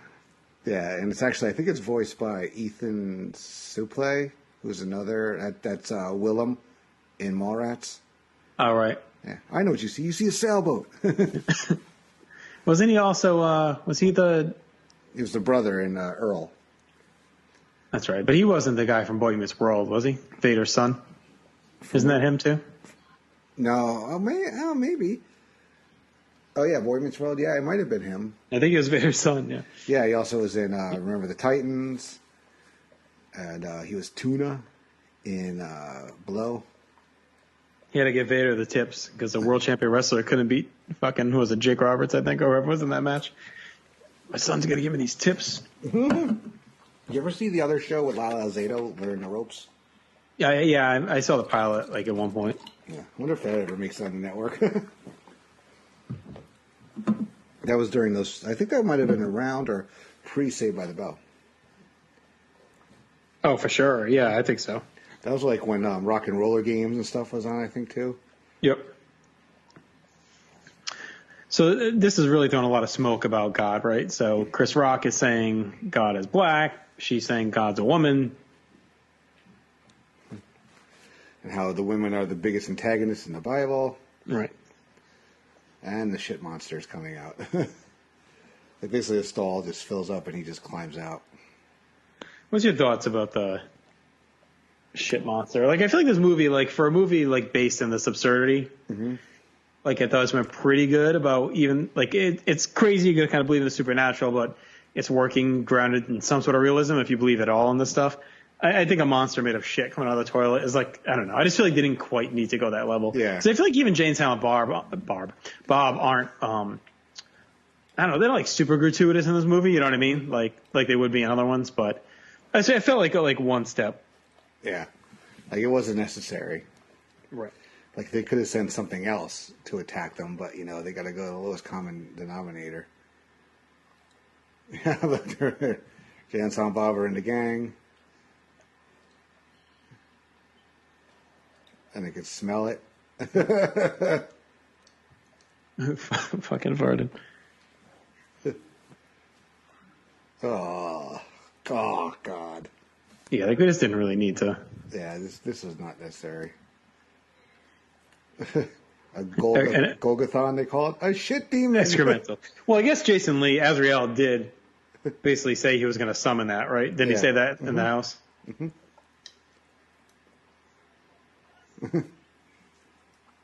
They say smoke it. They get the new gang members to try to take it out. Yeah.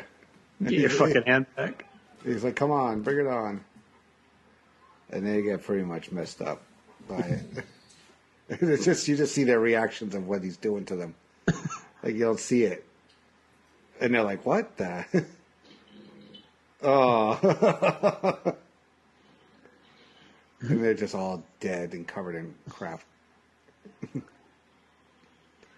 It looks like we're in charge of the gang now. These poor gang members just want to look at some tits and now they're dead in a pile of shit. He's shooting shit at them now. I forgot about this scene. Yeah, again, I think it's probably the least favorite of the movie, honestly. You think? Yeah, I get it. Like, they're still trying to tie it in to, like, basically it's like the demons that haunted Golgotha. All these awful people were crucified there, and basically they're trying to explain it, right? Basically, they shit themselves when they die and have turned itself into this fucking monster, full of evil. I guess in a way, if you look at it, like they're trying to mock a bit of the mythology that people take so seriously. Silent Bob now is going to confront him. What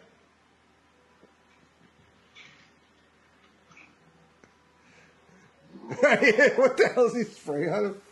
Air freshener or something? No, it's a Banaka, isn't it? Oh, but it's a big thing. He knocked him out with it.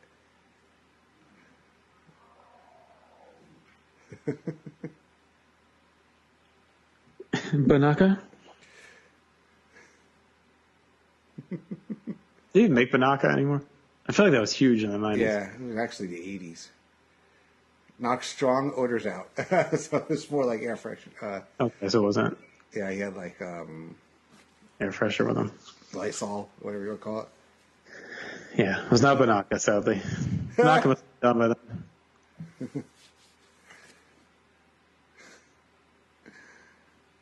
And then Salma Hayek's got to interrogate the Shit monster. Shit demon. She calls her the princess, and she knows she's the last scion. So it's like known that basically she's in this lineage of saviors. So trains all sold out. A bus.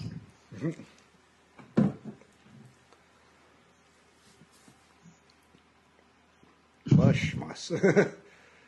So yeah, basically saying because you have to keep killing people and fuck it up us riding the bus to this place. He's like, come on, let's use our wings. Right, yeah, he wants to fly. And finally, Azrael reveals himself Yep. to the Bartleby and Loki, like saying how he was behind this all. See, this stuff, I've talked before. I'm not like super into horror or sci-fi, but like this kind of stuff I really like. Like this idea that this weird alternate universe exists and they're all coming together and showing up here and on this journey. This stuff all pops up and you get this bizarre journey with these different teams, about to meet up and clash. Like this kind of stuff speaks to me. like outside. Yeah, and they actually know each other. He's like, "What are you doing up here?" He's like, "I'm coming up for a possession." Both sides are looking for you. Turning on site.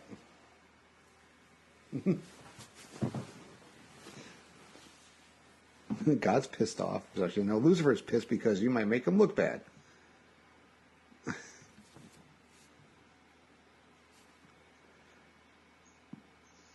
And then he just wants to negate everything.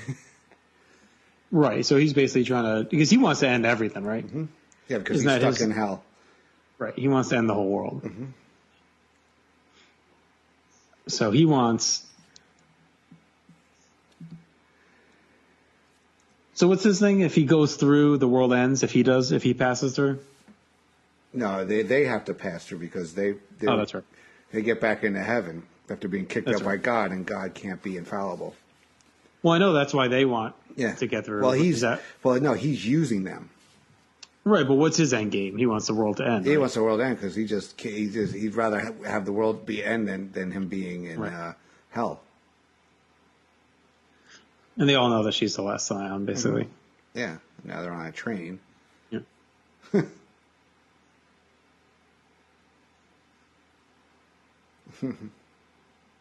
He's basically comparing it to Jesus and saying how, he didn't want this either, and he had to take it on and save the world.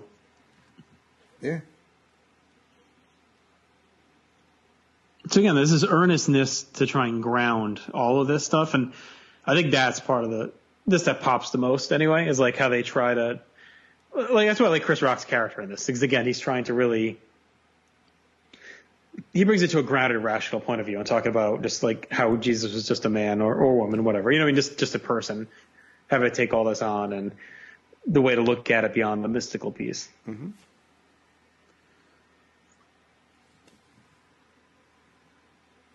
I do like the Mooby's pajamas. Yeah. They, it looks like actually a Mooby's, somebody who works there, like a worker shirt. Oh, is that what it is? It looked like silk pajamas or something for a minute. Yeah, I think that's kind of the point. Right. Talking about the importance of beliefs and how it's basically led to wars and all this other stuff, and how it could end the world, basically. Mm-hmm. And then we're like, where are the two morons? They're on there, and they're like sitting there, and they made some new friends. Larry and Barry. Also known as Loki and Bartleby, of course. Affleck, you the bomb in Phantom. So Jay tells us you're going to sleep with them.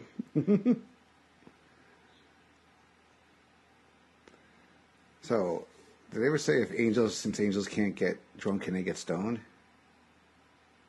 Oh, we'll find out. Or is he pretending to? Yeah, I don't think he does. Yeah, he's pretending to do it.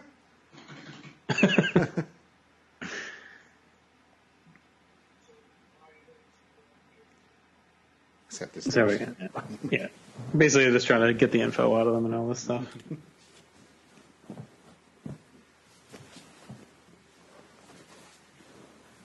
And he's so charming, Affleck. It's hard to resist. Yeah. He could have kept going as Bruce Wayne.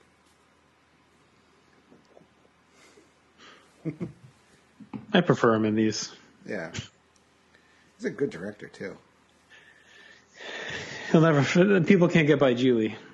And I was talking to Josh Fisher about that, about why I think partially why Jersey Girl isn't looked at as fondly, because it was like right around that same time. Yeah. He was too much of a, there was nothing substantial about him at the time. Like, there was he was too much in the tabloids. Bennifer and right. Gwyneth and that whole thing. So he wasn't being taken seriously because he was like a Playboy douche kind of before, he started really, honing his craft. Yeah, and he got cleaned up and everything. Yeah, he grew up, basically. So he's basically explaining his whole life in these metaphors and comparisons and everything else. Mm-hmm. Comparing it to being dumped. Yeah. Wondering if God will ever call him back. They do very much portray God as at least they do, as spiteful and smiting. I mean, basically, the way they explain the steps he's taken to eradicate this stuff and send these guys to hell and, even Alan Rickman was kind of talking that way as the voice of God, kind of talking about God's issues and wouldn't let them drink anymore. And there's Chris Rock or Rufus sleeping on a pillow, shoe pillow. Mm-hmm. And Bethany's getting a little drunk on those airplane bottles there. Yes. It gives me time to balance my checkbook when she's in cards.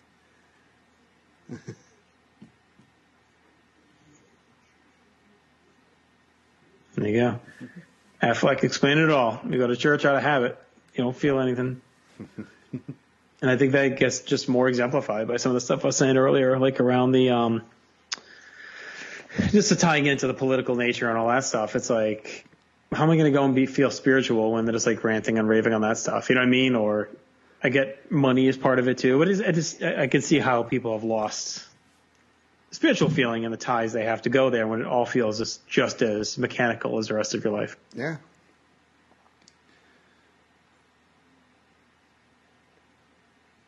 Yeah. Right. And again, she's tying it back to for me, not being able to have a baby. For me, it was just like, not that we were forced to go, but it was like, we couldn't miss church. It was like, even if we're on vacation, I mean, literally, like, we're in Virginia, we got to find a church. I'm looking at a college that weekend, got to find a church. We're in Europe, we got to find a church. It's like, oh my God, can we like go a week? I know. No, yeah, that's a big part of it. It was like, it's like anything. If you're forced to go for so long and it becomes work, it becomes, it's not enjoyable. And I'm with you. I mean, my parents weren't like, my dad never went. My mom wasn't like super strict, but we did go pretty much most weeks. But having gone to Catholic school from nursery school through college, at least through high school, college, you could kind of at least make your own decisions. I had to take religion classes, but I didn't have to go to mass. In high school, though, we were still forced to go to mass, as part of class and all that stuff. And, eventually you just become burnt out on it, hearing the same stuff over and over. And as you start to become more aware, like I think with so much of it growing up and you're when you're raised that way and you're ingrained in so much part of it, you obviously are going to believe, but it's not based on faith, right? It's based on being told this is the truth. This is reality. Like this is how it is. Because as a young child, it's equated to Santa Claus or anything else, right? If you're raised to believe it's real, you're going to believe it's real until but it's not.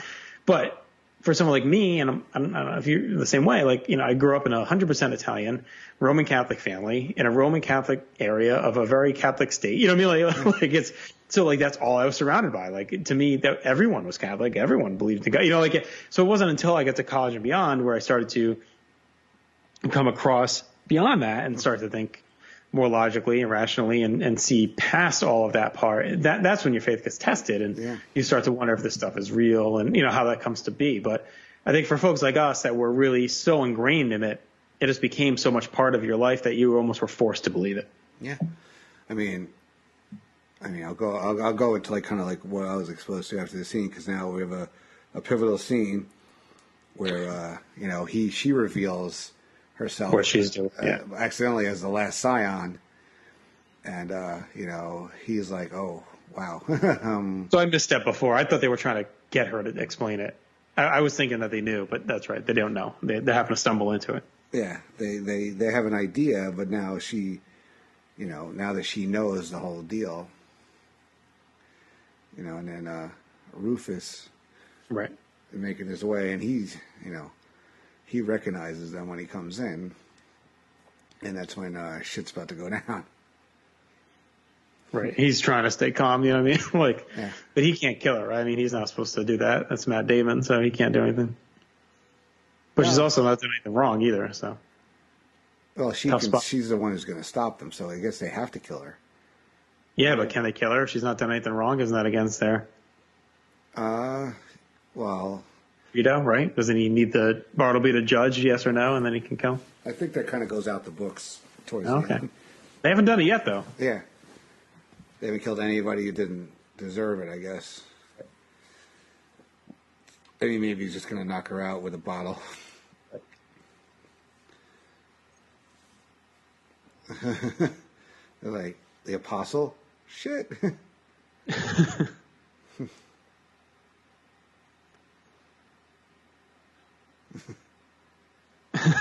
She's very into that. Take it easy, Bartleby. Good timing. Chris Rock happened to show up. Ticklish son of a bitch. 5 minutes you're raking. 5 minutes ago you're raking to top me off. When he said I didn't come in you pee, I swear. Again, portraying Jay as secretly homosexual.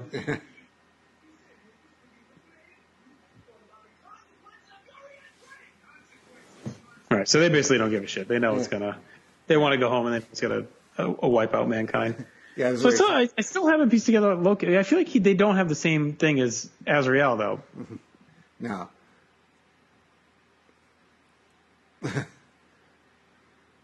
Uh-oh, you hit Jay. That pissed off Silent Bob. I guess angels aren't as strong as you'd think they would be. I guess they just do want to get back to re-entry. Right. Azrael really wants things to blow up. Biggie, get the door. I like how he knows he's talking to him when he says Biggie. Well, because he calls him Big Papa earlier. And there goes Loki off the train. What an awful effect to him getting thrown off. Yeah. Kind of flew. He's just like, he jumps. Oh. And there goes Bartleby. That was awful as well. Slow motion throw off the train. It would have been better to show him like pushing him and then vanishing. And then Silent Bob, likes to sing. So as always, Silent Bob is the muscle that saves the day. Yeah, and then he gives the Indiana Jones line. Because the person's like looking at him like.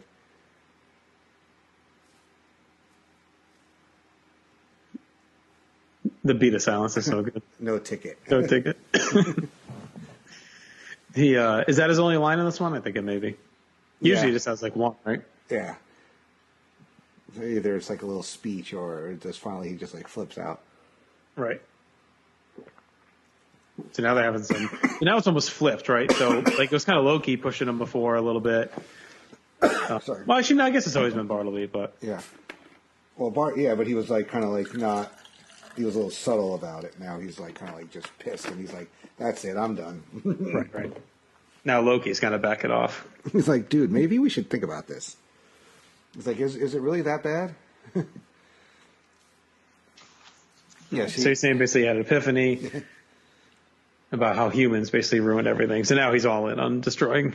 Like he's buying into Azrael's plan, basically, of just destroying all these people because they fucked everything up. Yeah. So yeah, I grew up Roman Catholic, but I guess it was a little different. I'm not Italian, and although I look at, but my parents are both from the Bronx, but I had a lot of different religions around me because my grandfather was my grandmother's second husband. Her first husband was Jewish, so my grandmother was Jewish, and everybody's like, "Well, isn't your father Jewish?" I'm like, "No, I think they let him choose when he was like 7 or 8 or whatever it was, and he chose to be Catholic. Chose Philip as his middle name after Phil Rizzuto." And my mother's Catholic, but that side of the family is all Russian Polish, and they actually have relatives that are Russian Orthodox. So I saw it from like many different angles. But yeah, It's always my aunt to this day. My aunt's a Eucharistic minister out in New Jersey, so church is a big part of their lives. I mean, they know that they don't give me a hard time about it, or my sister to that fact either, because my sister doesn't go either. But we try with the kids. My daughter, we had her in CCD when we lived in Norwalk, and because it worked out because it was on Sundays. You go to church for an hour, and then, the kids would go right after. But then, like when we moved to Trumbull, it was after school, right? And it got a little difficult with my son. He was quite a handful. At 4:00 in the afternoon, I wasn't always home. And then it just got to a point where, we took her out for a year, and then we would put her back in, and she hated being there with kids younger, and then, so she made her first communion, and that was it. And my son, we couldn't do that because that was his witching hour. We knew there was no way we'd be able to get him to get there or sit through the thing. So we kind of gave up. So hopefully it's something maybe they'll come back to at some point in their life. Right. Yeah, at some point it becomes their choice too, right? Like, I don't know when that is, you know what I mean? Like, do I want to give my 7-year-old a choice? Like, she doesn't know. You know what I mean? And I guess where I'm at is like, and actually we'll get back to that one second because I want a synopsis of what's going on here. So Bartleby just is completely flipped out, and he's basically saying like, God gave them everything they ever wanted and they fucked it up. And what about us? You know, like, what about Raven kind of thing, right? Like we were there as right-hand men, and, you know, he gave them everything, they fucked it up, and he took us for granted. And he wants to go back. And he's basically saying, now we got to kill Last Scion. And Loki's like, you're fucking nuts. You know what I mean? Like, you're crazy. I'm not having any part of killing the Last Scion. And then he also is, he had a good line where he's like, what about Jay and Silent Bob? Those guys are all right, you know? Not killing them. Yeah. But he's basically, now he's comparing Bartleby to Lucifer, like saying, this is, the last time I heard a rant like this was Lucifer. You're nuts. I'm leaving. You're crazy. But Bartleby ain't having none of it. So it's like when you see like a tag team and one guy is like obviously turning heel. And, right. And then the guy who he thought was like going to be the one that keeps him face is the one that flips out and becomes kind of like when he got heel. Dean Ambrose was going to be the heel, and ended up being Seth Rollins. Yeah. But yeah, so like what's for me, you know, what I'm just trying to do is keep it grounded. So like, I want her to come to me with questions and stuff she hears, and I'm going to, like, I know enough of it, which is why I always feel okay speaking about it. You know what I mean? Like, I feel like I can speak my mind on this stuff because I lived it and been through so much of it that, like, I feel like confident that I can help her navigate some of the questions she's going to have as she learns this stuff and keep her grounded. I don't want her suffering from Catholic guilt. I don't want her fearing, you know, everything she does wrong, that God's judging her or looking down. Like, that is what I don't want from all this, because I lived with that for years. Yeah.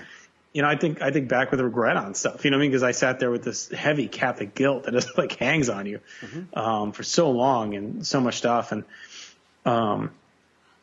that part of it is what, you know, bothers me. But so anyway. Yeah. So Chris Rock going on about this conspiracy to cover up the truth about Christ and all this stuff. And, you know, she doesn't buy it, but.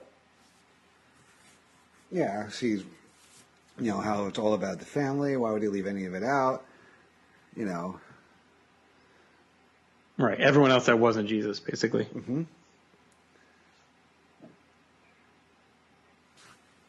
And he tries, like, he debunks everything. Right. Right. It basically. So there's like you really think he'd stay with her all those years? Get laid. Right. So again, he's just trying to add the realism behind it, right? A lot of the stuff in the Bible is not meant to be taken literally. It's meant to be taken figuratively. You know, obviously some of the stuff is realistic, but to believe, they want you to believe the mythology behind it all. Yeah. And basically telling her straightforward, she is the great grandniece of Jesus Christ. So that's why she's the last son. Yeah, Bethany part black. And she just like this becomes way too heavy. She's Seinfeld gift out of here. She's like, I'm out. I'm out.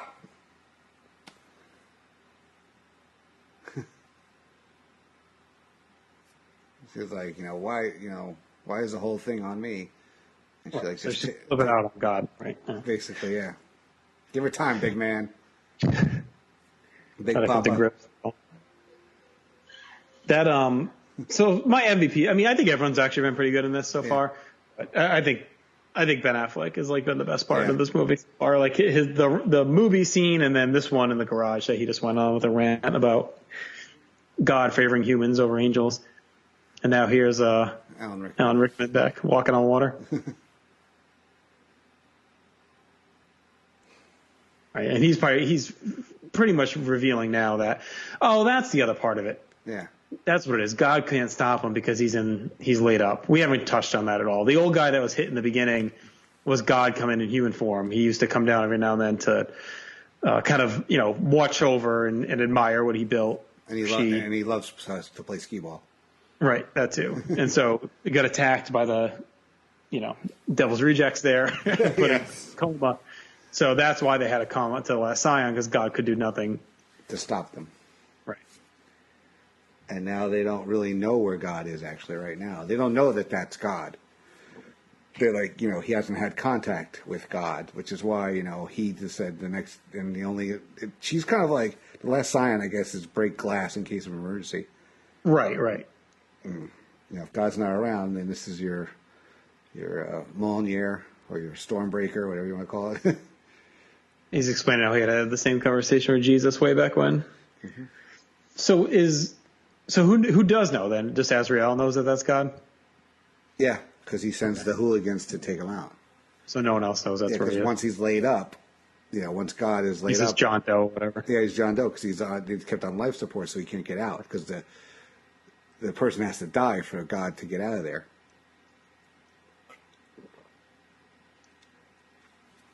He's going on a rant about how unfair it was to put this on Jesus' shoulders and now Bethany's. So he's more real here and not as big of an asshole. Yes. As he was earlier. Mm-hmm. So he is good at his job, right? I mean, he knows when to be stern. He knows when to be softer, with softer touch. Yeah. He actually does. I mean, did you see all the Harry Potter movies? Yes. Yeah. Yeah, and he shows this kind of range actually throughout all 8 movies. Oh, yeah, for sure. Especially in the last one. I don't know if I've actually seen them all. I saw like all of the last, the later ones. I don't know if I ever actually saw like the first couple. Okay. But my wife was very into them. I was not super, I didn't read the books. I read the books, yeah. I didn't read the books until after I saw the first movie. I started reading the books. I think the first 3 or 4 were out when I first started reading them. Yeah, she's read them all, and she saw all of them. And then I started going with her toward the end, so I've seen like the last 4 or so, something like that. We'll finally make our way to Wizarding World next year. Oh, you never been? Universal? Nah, I haven't been to Universal since 2006. So. Oh wow, okay, yeah, that's pretty cool. You like it? Yeah, I've been there a few times. We're setting a whole day aside for Wizarding World. Yeah, I mean, if you're a diehard Potter fan, there's plenty for you. Yeah. The main ride is really cool. All right, so he basically snapped his fingers, and now we're at this fancy restaurant. So he seems like he's talked Bethany off the ledge and got her back on board. Jay is great. Thinks he's basically on a high. The voice. The voice. The apostle. Who's this motherfucker? All right, so now he's basically opening up that they don't know where God is.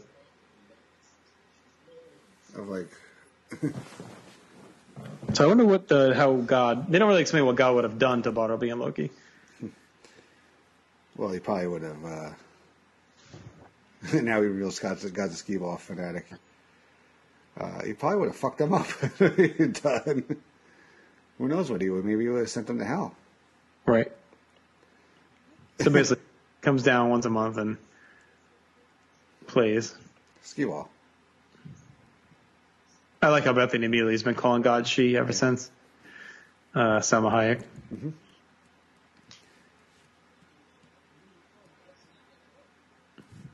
No. And he's like, something's going on.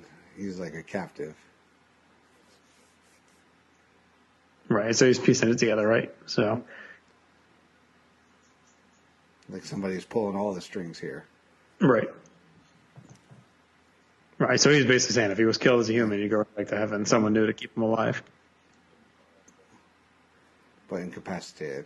For something that's like completely fantasy and ridiculous, I think they do a good job of grounding it in some sort of realism, like based on liturgy and scripture and spirituality. Like they actually do tie it. Like it's obviously like Kevin Smith is someone who knows the shit, right? I mean, because to write this and piece it all together like this, you have to have some intimate knowledge with the scripture and all that stuff. So they've done a good job tying it all together. And he basically says that Bethany was like a decoy, right, or bait to bring out whoever was behind this. Right, so they're saying it's not Lucifer because he would be back and basically trying to take back over by now if it was him. There would have been like demons everywhere. And then Jay and Silent Bob, as usual, the prophets. Mm-hmm. Piece it together. Glick. Just shut the church for the day and they can't get in, right? I think it's related to Jiminy Glick. Maybe. This little stoner's got a point. This little stoner's got a point, isn't it, though? I used to watch that show sometimes. I love Marty Short. He's good. That was in that little stretch, yeah. So that was out. Then, do you ever watch that? That's My Bush on Comedy Central. No, but I saw the promos. I thought it was pretty funny too. It was basically like a sitcom about the Bush family. I think it got bagged when 9/11 happened. Yeah. Before 9/11, when things were fun. that I was there. So now they go meet up with Cardinal Glick here. Catholic Church needs some panache. It's so funny how you have George Carlin saying all these lines because he was so outspoken against the Catholic Church. Oh, for sure. That's why it's great. That's why I probably did it. I thought he was got the cigarette in his ear and he's playing golf with the chalice. You know, he cast him in a few things. Actually, he played Affleck's dad in Jersey Girl, right? Yep, and he's in Jay and Silent Bob Strike Back too. He's the truck driver. He's the hitchhiker. Hey, straight. It's all the same.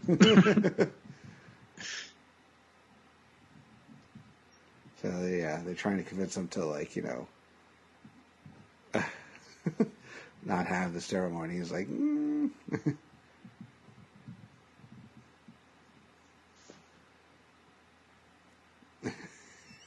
So they're trying to explain it to him. What's that box of cereal on the back? Oh, Hosties? It's supposed to be like, yeah. It's supposed to be like Wheaties, but it's made of like Host or whatever. Yeah, like Host cereal. Yeah, Hosties. Yeah, Playtime with the car. Worked for Moses. Or when I was an altar boy, some of the guys would steal the hosts. It's not a sin; they're unblessed if you take them from out of the box. Okay, whatever you say. How long were you an altar boy for? Oh God, like 4th through 8th grade. I never did. I think partially because the Catholic school I went to, elementary school, wasn't in the same town. Oh, okay, yeah. Our public school system where I lived was real shitty. So my mother worked in a different town and had me go to the Catholic school in that town because my grandparents lived there. They could pick me up and stuff. Mm-hmm. So it wasn't like easy for me to go. Like we didn't go to church there where I went to school, So it wouldn't have been easy for me to go. And then I was never really into it. I didn't really want any part of it, honestly. Well, like all my friends did. It was like literally it was across the street from our school. So you'd get out of class. The only thing that sucked is if you did the 6:45 mass. But if you did like the 8 o'clock or the 8:30 or 9 o'clock, whatever it was, you leave school for an hour and then you come back. And you get assigned other things. We had trips. We'd go on went to Playland one year. We went to whatever. So yeah. All right. So they're back in a bar here. Bartleby and Loki have found their way to Jersey. Yeah. And they stole Glick's driver. And that definitely comes into play later. Mm-hmm. You get poor Chris Rock some new pants. Oh, Azrael shows up. Now he's going to monologue. Right. So basically, he's keeping them hostage while he lets them go through the arch and destroys everything. And here's Serendipity to talk shit to Azrael. Amuse.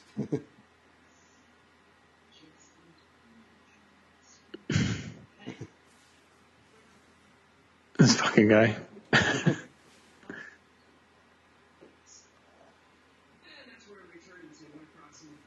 He came from nothingness and returning there now. This guy's like, hey, how you doing? This is like Pasco County shit right here. It's one for the road.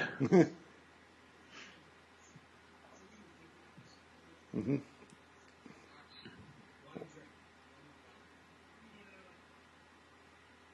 Give me a holy bartender.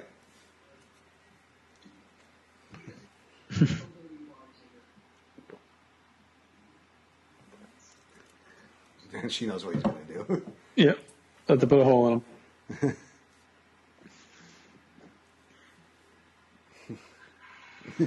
With an assault rifle. So he has to run his mouth to the bartender. So we get the hockey thugs there as well, the Mighty Ducks. Come on, I'm a demon.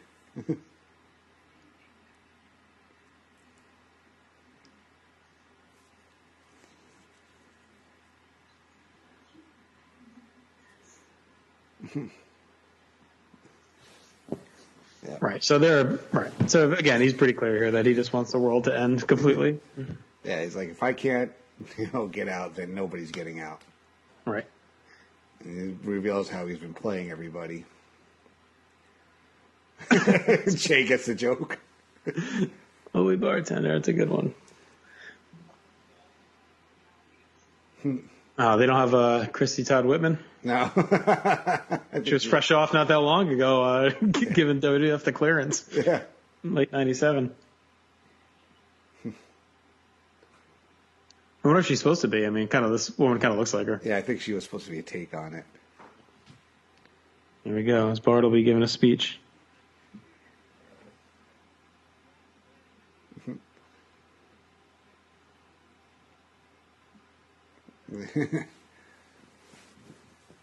He's really good at the speeches in this movie. Yeah. We should just leave.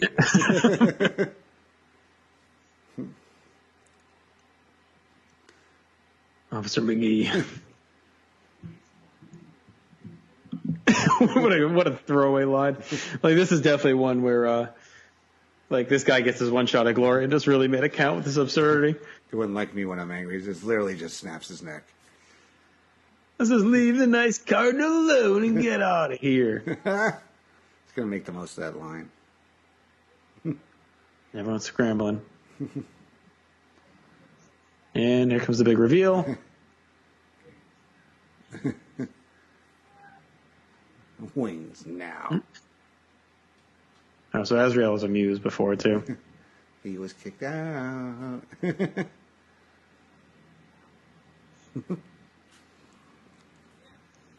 There you go. He's finally explaining his background because we hadn't really gotten too much info on that. Yeah.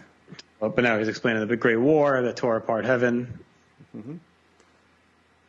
Kid, big battle, angel versus angel. Basically a civil war. Right. God threw the rebels into perdition. Mm-hmm.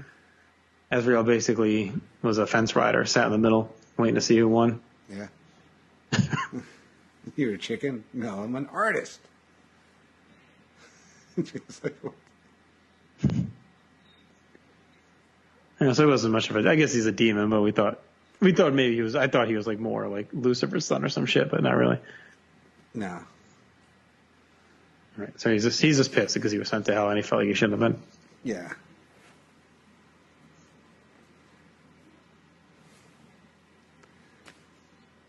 He's like, if he was drafted into war, he'd be like, nope, no, I'm good. I'll go work in the office. I don't have to be a soldier. Don't you need somebody to type?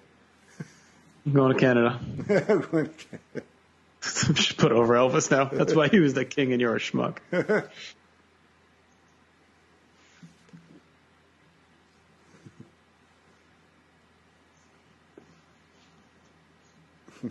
So he basically snaps while in hell, and his whole life now has been about trying to escape. Mm-hmm. Kind of like DDP and The Undertaker. Make me famous. Well, how do you feel about the exposition here? Like, basically, right, the heel or the bad guy explaining the master plan kind of thing. I mean, I guess that's a trope, stereotypical, but. Yeah, it's not the last time he does this. He does this in The Incredibles also, when he's Syndrome. But I guess, they've dropped enough hints where most people could have figured out the gist of it, and now he's just kind of giving the backstory. But but again, this speaks to it. Like, I think a Kevin Smith movie showing the Civil War in heaven with all this stuff with these people would have been kind of good. Yeah. This guy, you like, because Kevin Smith is so good at dialogue that you just want him to. Him and Tarantino are like, two sides of the same coin kind of thing. Right. They came up about the same time. Tarantino went one direction, he went the other. And good line there, too, though. I've seen too many Bond movies to know to never give away your full plan until it's over.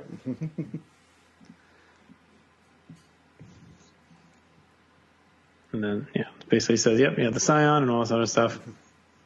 Now you're sitting here powerless. Not even the shit monster. Yeah.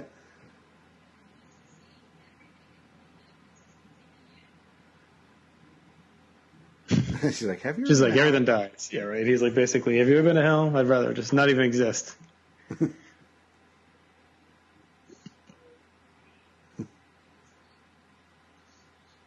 then, Looks like Serendipity's had enough of it. They obviously have some unrealized sexual tension. Yo, everyone watch TV? Yeah, put Channel 9, Davey and Goliath's on. Davey. Oh, God, I remember they used to make us watch that show years ago. This poor guy. John is in trouble here. Brian O'Halloran again. Oh, yeah, using her muse powers. I'm not a man of faith, but I'm inclined to agree. Don't come any closer. Don't come any closer. She's trying to make eyes at that's on Bob. Right, so she's trying to get him to think to use the drive. Well, not using eyes though. She's right as a muse. She can give thoughts into his head, right? I don't know. She's like, I guess, inspiring him. Yeah, I think that's what it's supposed to be. That. What? Nothing. Ah, that's the thing in my eye.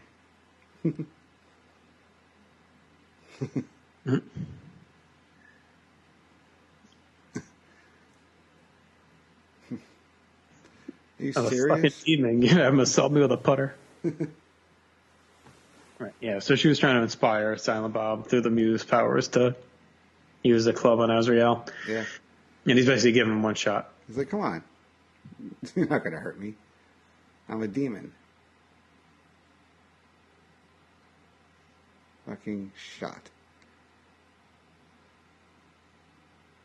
Like, take it. Jacket for him. I wasn't expecting a polo under there. I would have thought it was like a down. Yeah. Burns the shirt with his finger. She's like, okay. It's like, And this is where the payoff from the golf club comes in. yeah. Because of course, he swings it and it rips his whole insides open and kills him. Now she wants him to go bless the sink to make it holy water. And the idea was, they'll say it in a minute, but the Cardinal had blessed his golf club. So that's was able to rip through Azrael and kill him. Mm-hmm. And finally, the Mighty Ducks are all dead now. Yeah. Burned alive in the holy water. Mm-hmm. Silent Bob's like, I don't fucking know. What the hell did I do? And Jay's just like, yeah. It just keeps hitting the guy who's dead. Right. They basically burned in acid. Yeah. So you get, motherfucker. I'm a fucking demon. Well, you wanted to die, right? Yeah. Well, he's out of existence now, I guess. True. Well, yeah, that's right. Is he back to hell, though, now? Probably. Silent Bob's an instrument of God? Right. He sanctified the sheep. So that was a good, them stealing the club obviously pays off big time. Yeah. Silent Bob's just like looking at it still. We'll take the bartender's car. He won't need it.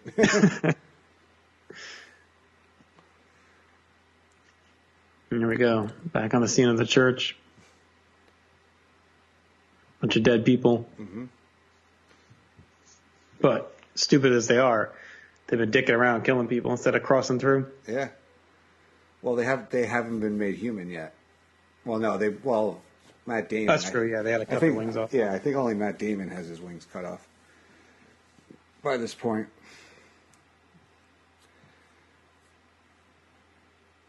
Yep. Yeah, they're all dead. Bloody mess here. So they haven't crossed through yet.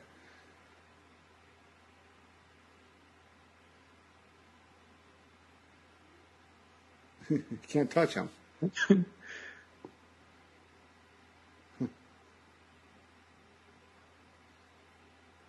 So if they that's come right. out, So they're gonna die. That's right. Yeah. Yeah, if they come out and if you kill them when they're clean, then they go back to heaven. You have to make sure that they commit a sin. Right. They can't kill themselves. So that's a sin. Yeah. And there's the cardinal without a head. The rosaries, which I give away. Mm-hmm. Yeah, so he's got his wings cut off and he is drunk.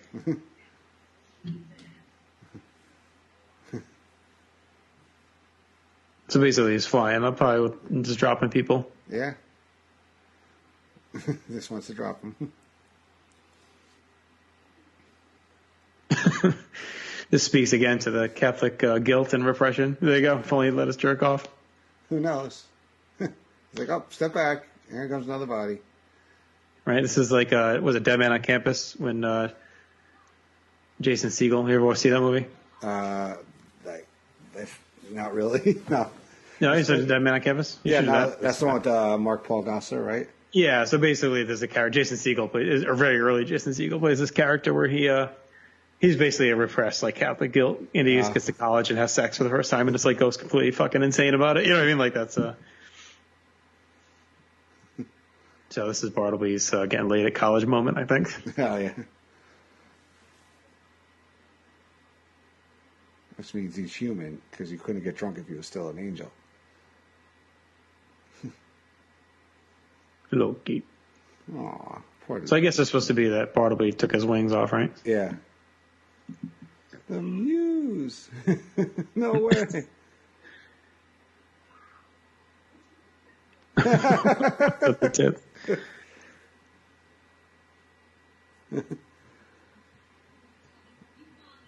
They haven't gone in yet.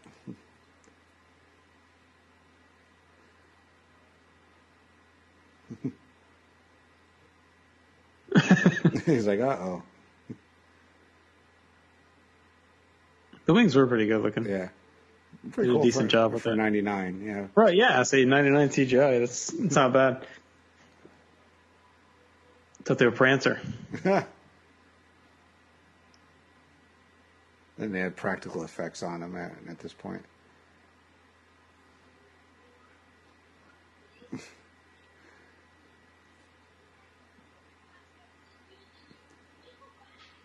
Ooh, smacks her.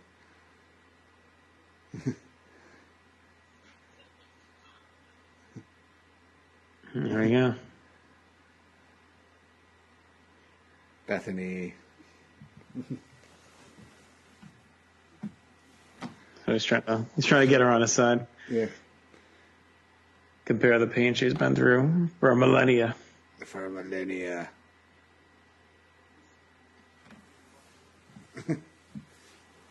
He's a real dick here.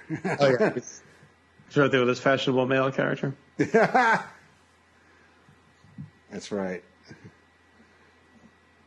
All right, so he's just real bitter about Earth. Yeah. We came first, but you were more revealed. It's kind of a prodigal son thing, too, huh? Yeah. Yeah.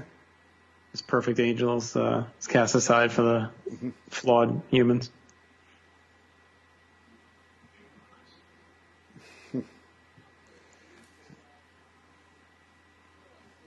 Yeah, see, that's the plan. They, mess around so that the police come and kill them as they exit the church.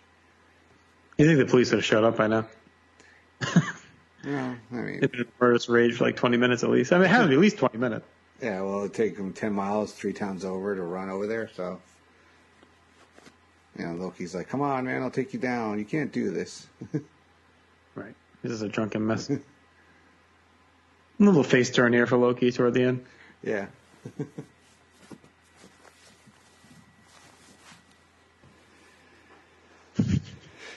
You're weak. Genocide taker. Wow. Condition would carry 2 liabilities: a conscience and short life. He stabs him right there. Sorry, but you lost the faith. Well, they did a good job making Loki feel vulnerable, and you almost feel bad when he dies. A little redemption.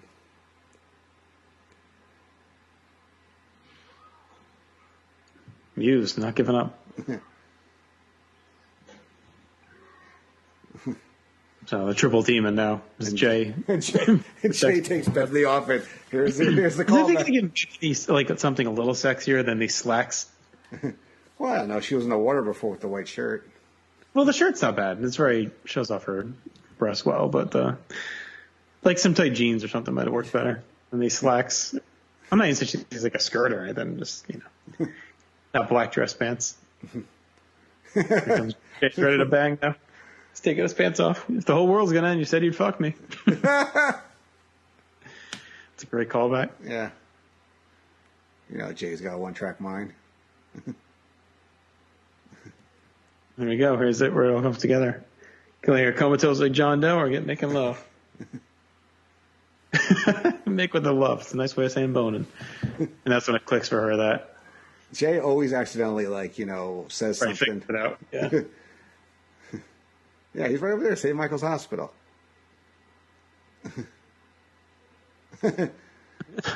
Where's...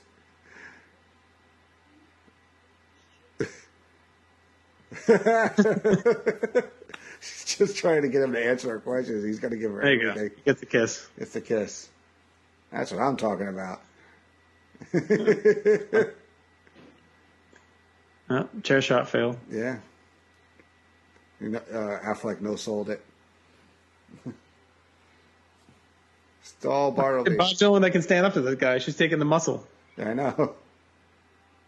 He's got his legs big.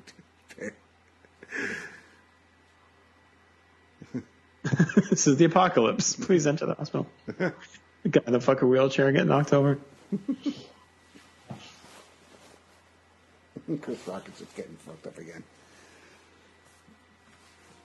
Salma Hayek's got very late 90s boots, clogs on. Yeah.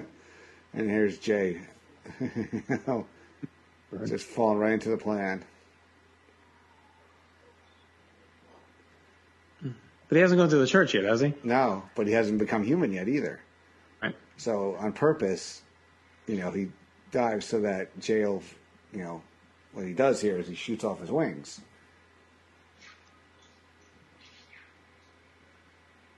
He's doing, that was probably part of Affleck's plan. Oh, definitely, That's yeah. probably why he didn't kill anybody yet. Because he needs to become human, but he can't tear off his own wings. Right. So is it supposed to be that he cut Loki's off? Yeah, I think so. Why wouldn't Loki cut his off then? Maybe Loki just wasn't down yet, or just He couldn't. Once he got drunk. Once he got cut off, he lost his power, got drunk. Yeah, it could be. And he was a pure soul. He wasn't. Yeah. He would never think to betray his friend like that. Mm-hmm.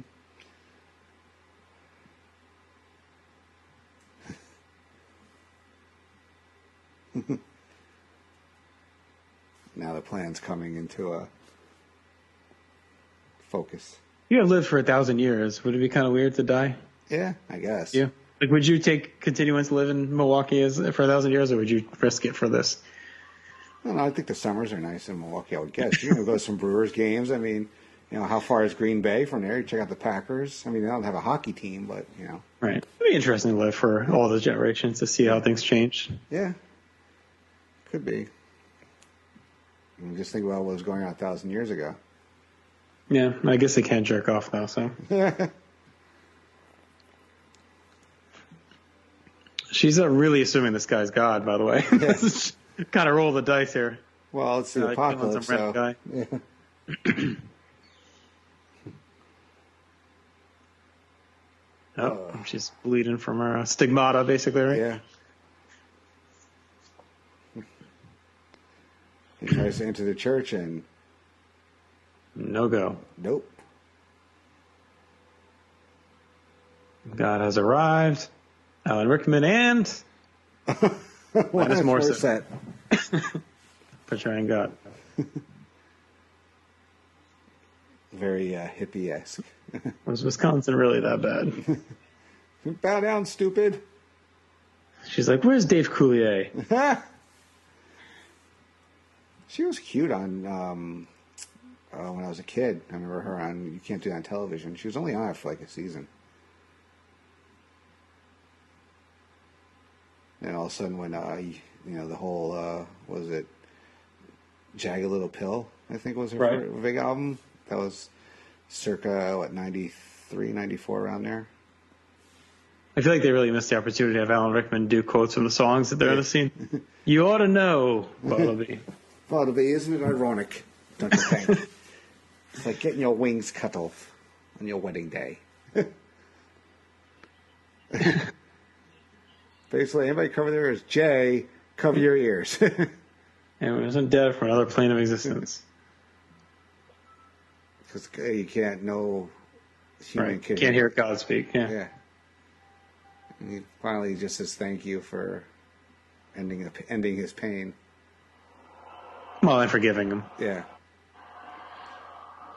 And poof. So is this just meant, though, that she killed him, or is he going back to heaven now?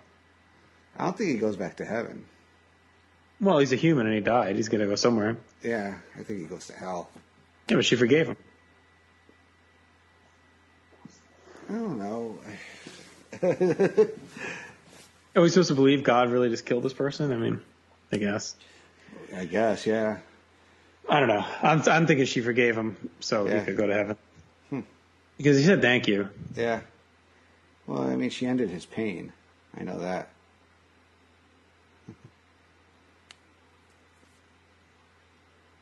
Fuck is this shit? I love this rant. Who the fuck are you, lady? What the fuck did you hug my head? Put a little mouth on him. Was it the piano? This broad talking. What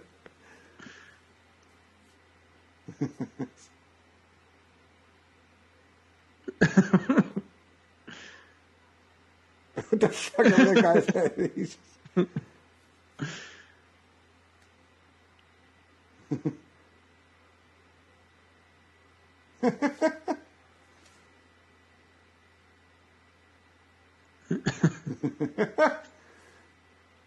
God kissed him on the cheek.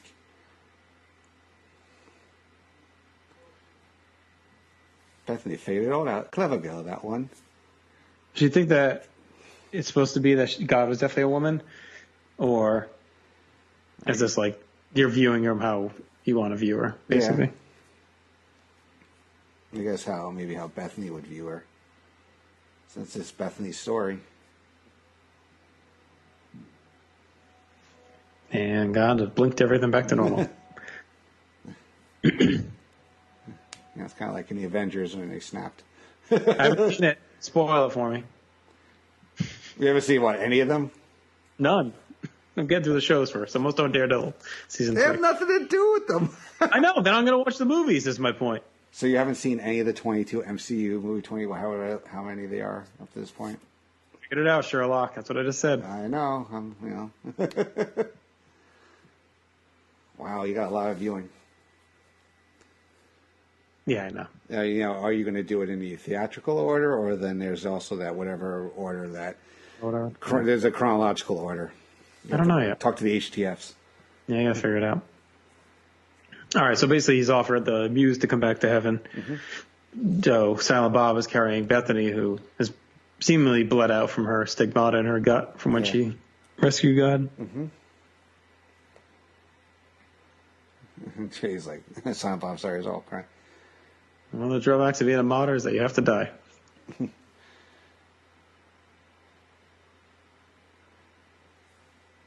there's a God as a Mr. Miyagi, basically. Yeah, because I mean, she didn't really die. Yeah. Wax on. She doesn't kill. I love how she does the whole hand thing, just like Pat Morita. Pat Tanaka. Pat Tanaka. And she's healed. And she's alive. Silent Bob's happy. This is chick. She can rebuild you. She has the technology. Nice little $6 million man callback. And now God's going to play in the grass. Yes. That's one very relieved deity. And you got like a proud father. Yeah. You wonder if Bethany has some daddy issues. And Yeah, she's like, yeah, I know. I'm the last Scion. not the last Scion. You're half right.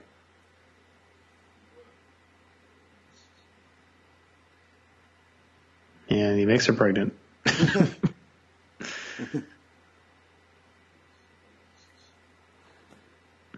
I mean, Windish can't end with her.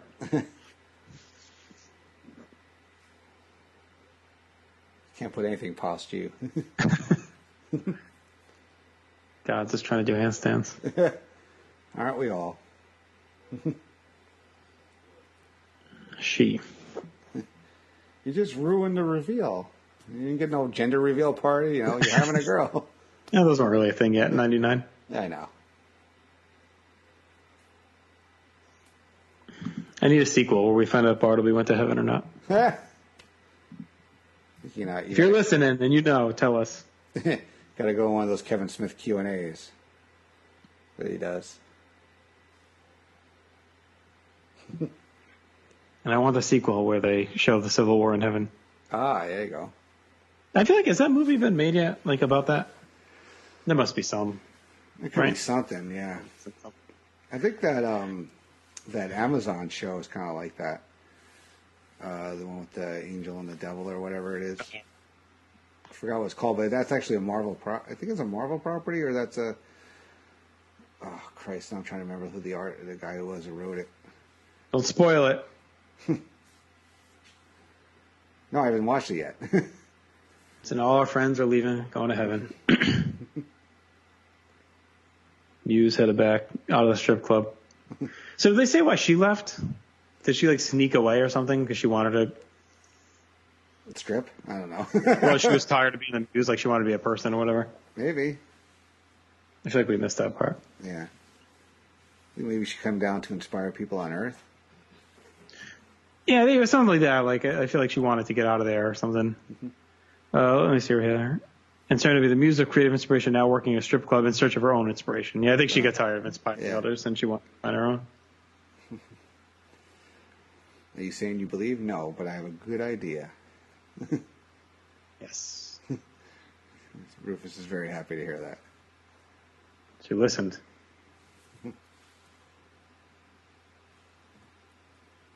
That's right. I guess he always said Jesus was black, not God. Oh, yeah, it's the second line. He says, thanks. Gotta put in a good word for you. Thanks. Thanks. He wants to name the kid after him. Goes Rufus back to heaven. Mm-hmm. You think Bethany updates the Bible after this? I mean, she was the last Zion. Is it sad that her only friends left are Jay and Silent Bob now? And Janine Garofalo, I guess, somewhere. Janine Garofalo, yeah. So would you have... Oh, we should go to Quick Stop. Yeah. Would you have recast... do you have any issues with any of the casting in this? No. I think at the time, no. I mean... I got half a stalk when she kissed me. It was pretty good. I mean, maybe... I don't know if there's anyone else that could have been in the Bethany role. 99? Oh, God, I don't know. Was what's her name was too young, probably. Shannon Doherty? No, she was too acerbic. Clueless. Oh, Alicia Silverstone? Alicia Silverstone. Yeah, she could have... Yeah, I guess she could have been Bethany. Yeah. I'm trying to think of whoever was the It Girls at that time. But... Oh, God. Make me think it. I mean, she was fine, but I thought Affleck and Damon were really good. Mm-hmm. Obviously, you have to have Jason Lee, and Jason Mewes, and, they're going to be in it. Mm-hmm. I thought Chris Rock was fine. No, I thought everyone was good. I don't think I'd really change much. Yeah. I'm going through the cast now. So where do you put this in the View Askewniverse? If you had to rank the big ones, you don't have to do them all. Do Clerks, Mallrats. Hang on. Clerks, Mallrats, Chasing Amy, Dogma, Jane Silent Bob Strike Back. End it there. Do you like the original kind of? I'd say it's. I mean, I do like the original Clerks, but I mean, as a movie, I think this is better. I mean, Mallrats is my number one. This is. I mean, Jane Silent Bob would probably be number two because I just love the cross country stuff with them. I mean, Clerks too, as it's funny. But it's just crosses the line way too much, I think. So yeah, it would be. This would probably be. I'd probably put this a hair above Chasing Amy, I think. Yeah, chasing was all right. I felt like it was too much talking in that movie. You know what I mean? Like too much introspection, too much over the top. Ben Affleck's like really fucking annoying in that one. You know what I mean? Like, like I'd probably have that last, I guess. God, I feel like Jane and Silent Bob is like the nostalgic answer to be like number 2. But I think this was probably a better movie than that. So I'd probably put these next to each other. Yeah, it almost feels like Clerks is like the WrestleMania 1. Like you feel like you have to rank it high, but when you compare the other ones, you know. I mean, amazing that it was made by maxing out credit cards. Right. Yeah. So I mean, you got to give it credit for that. It's tough. I mean, and they're all pretty close. And it's like Johnny and I, we ranked our Tarantino movies as director, and it's like, you know, as you know, Pulp Fiction is probably everybody's number 1, but you know, Reservoir Dogs, you know, is because it was his first? I mean, does it supposed to get ranked high, or you know, should other like Kill Bills or Jackie Brown or Hateful Eight, you know, should those or Django be ranked higher? So yeah, it's all in I guess what you relate to. Right. All right. Well, that was a fun movie. This movie I actually haven't seen in completely end to end in a while. Yeah, no, me neither. It's not one you catch like on cable or HBO or anything every now and then. You know what I mean? And in this era where you don't throw a lot of DVDs on, if it's not on a streaming service, you're unlikely to probably catch it. You know what I mean? Unless maybe it pops up on one of the 15 HBO channels at some point. But I definitely had not seen it in a while. So I enjoyed rewatching it. I thought it went by pretty quick considering it's a long movie. It's over 2 hours. But it moves. Like I can't think of too many scenes in there that felt like unnecessary, gratuitous. Like I thought they all kind of fit. I don't think it fell into the usual sandbox of Kevin Smith movies with like tons of worthless dialogue. Like I thought they made it count. Like it wasn't a ton of rambling, you know, that he was known for. So I thought it was more focused than most of his. Yeah. And I thought it was an interesting topic. Like it's something you don't see explored a lot, regardless of our feelings or my feelings with Catholicism today. Like I think it stands out to make you at least think, you know, compared to some of his other stuff. Like I think it's probably his most thought-provoking movie anyway, when you think of where you stand and how would you act with all this and where do you know, what do you believe and would you believe and all that stuff. Yeah, I agree with that. I mean, I don't know if this could be made today. Oh, one of Rotell's was an effect artist on this movie. God, the only effects you can do is stumbling over and sound like a dope. But no, yeah, I think he definitely has something to say. It's something that was probably on his mind for a long time, and once he got the clout to make it, you know, he made it. I don't know if something like this could be made today.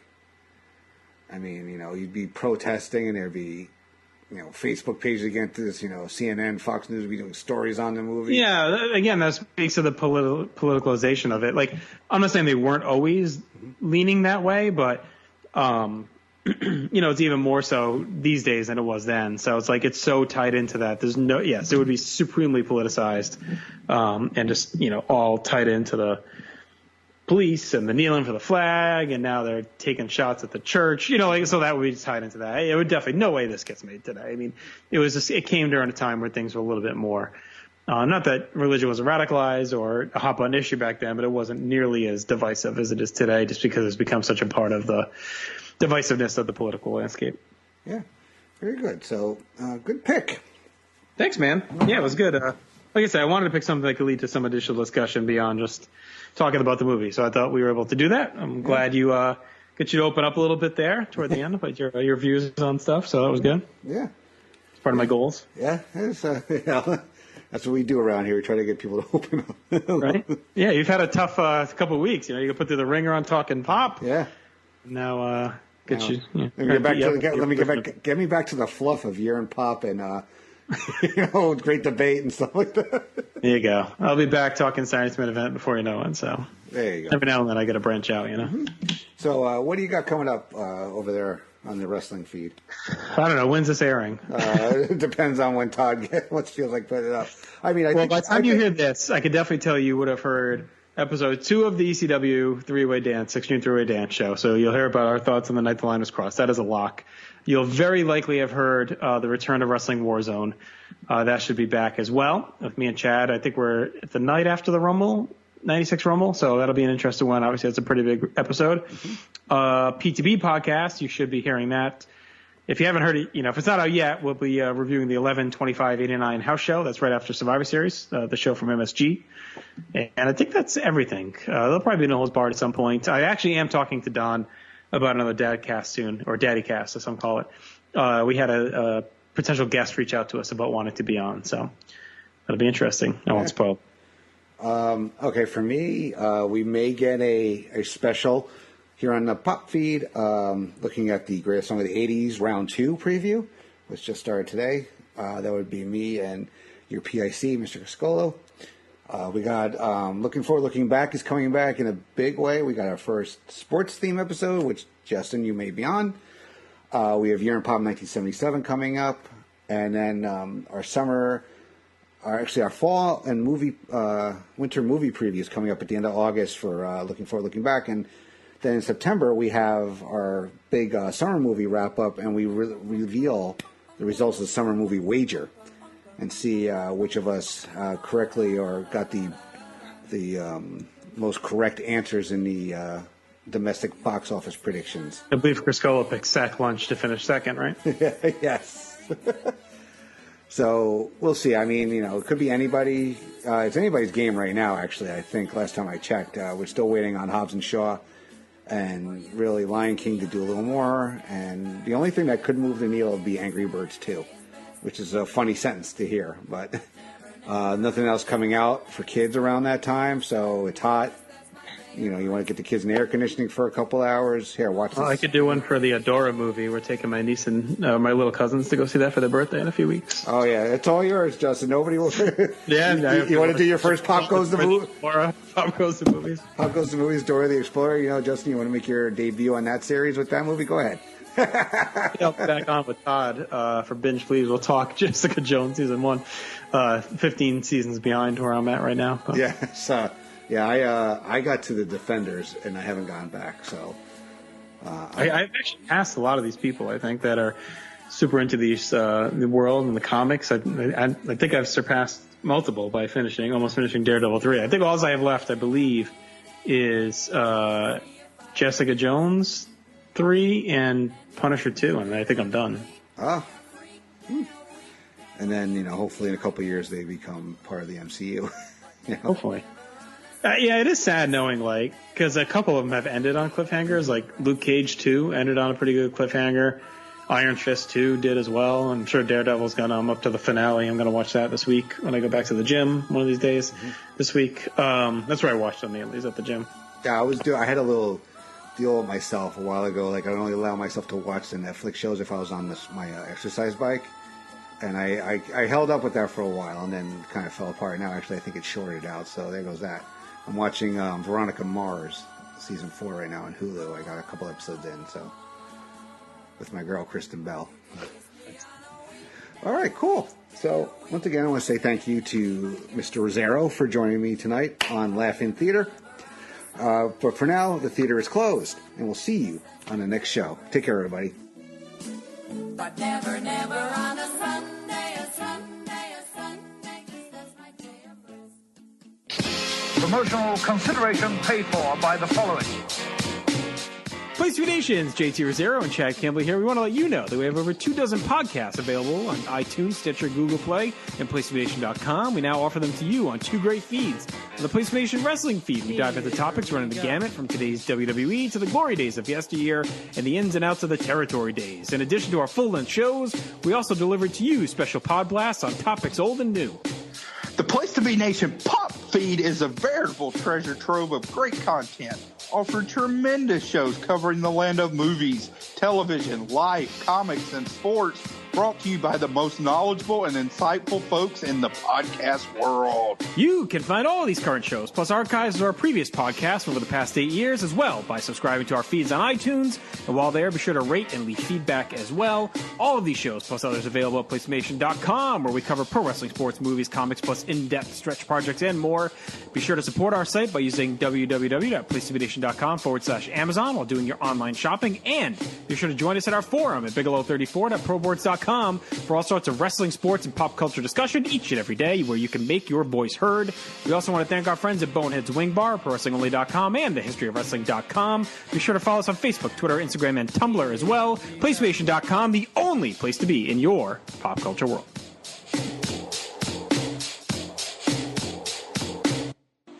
Chọc cây.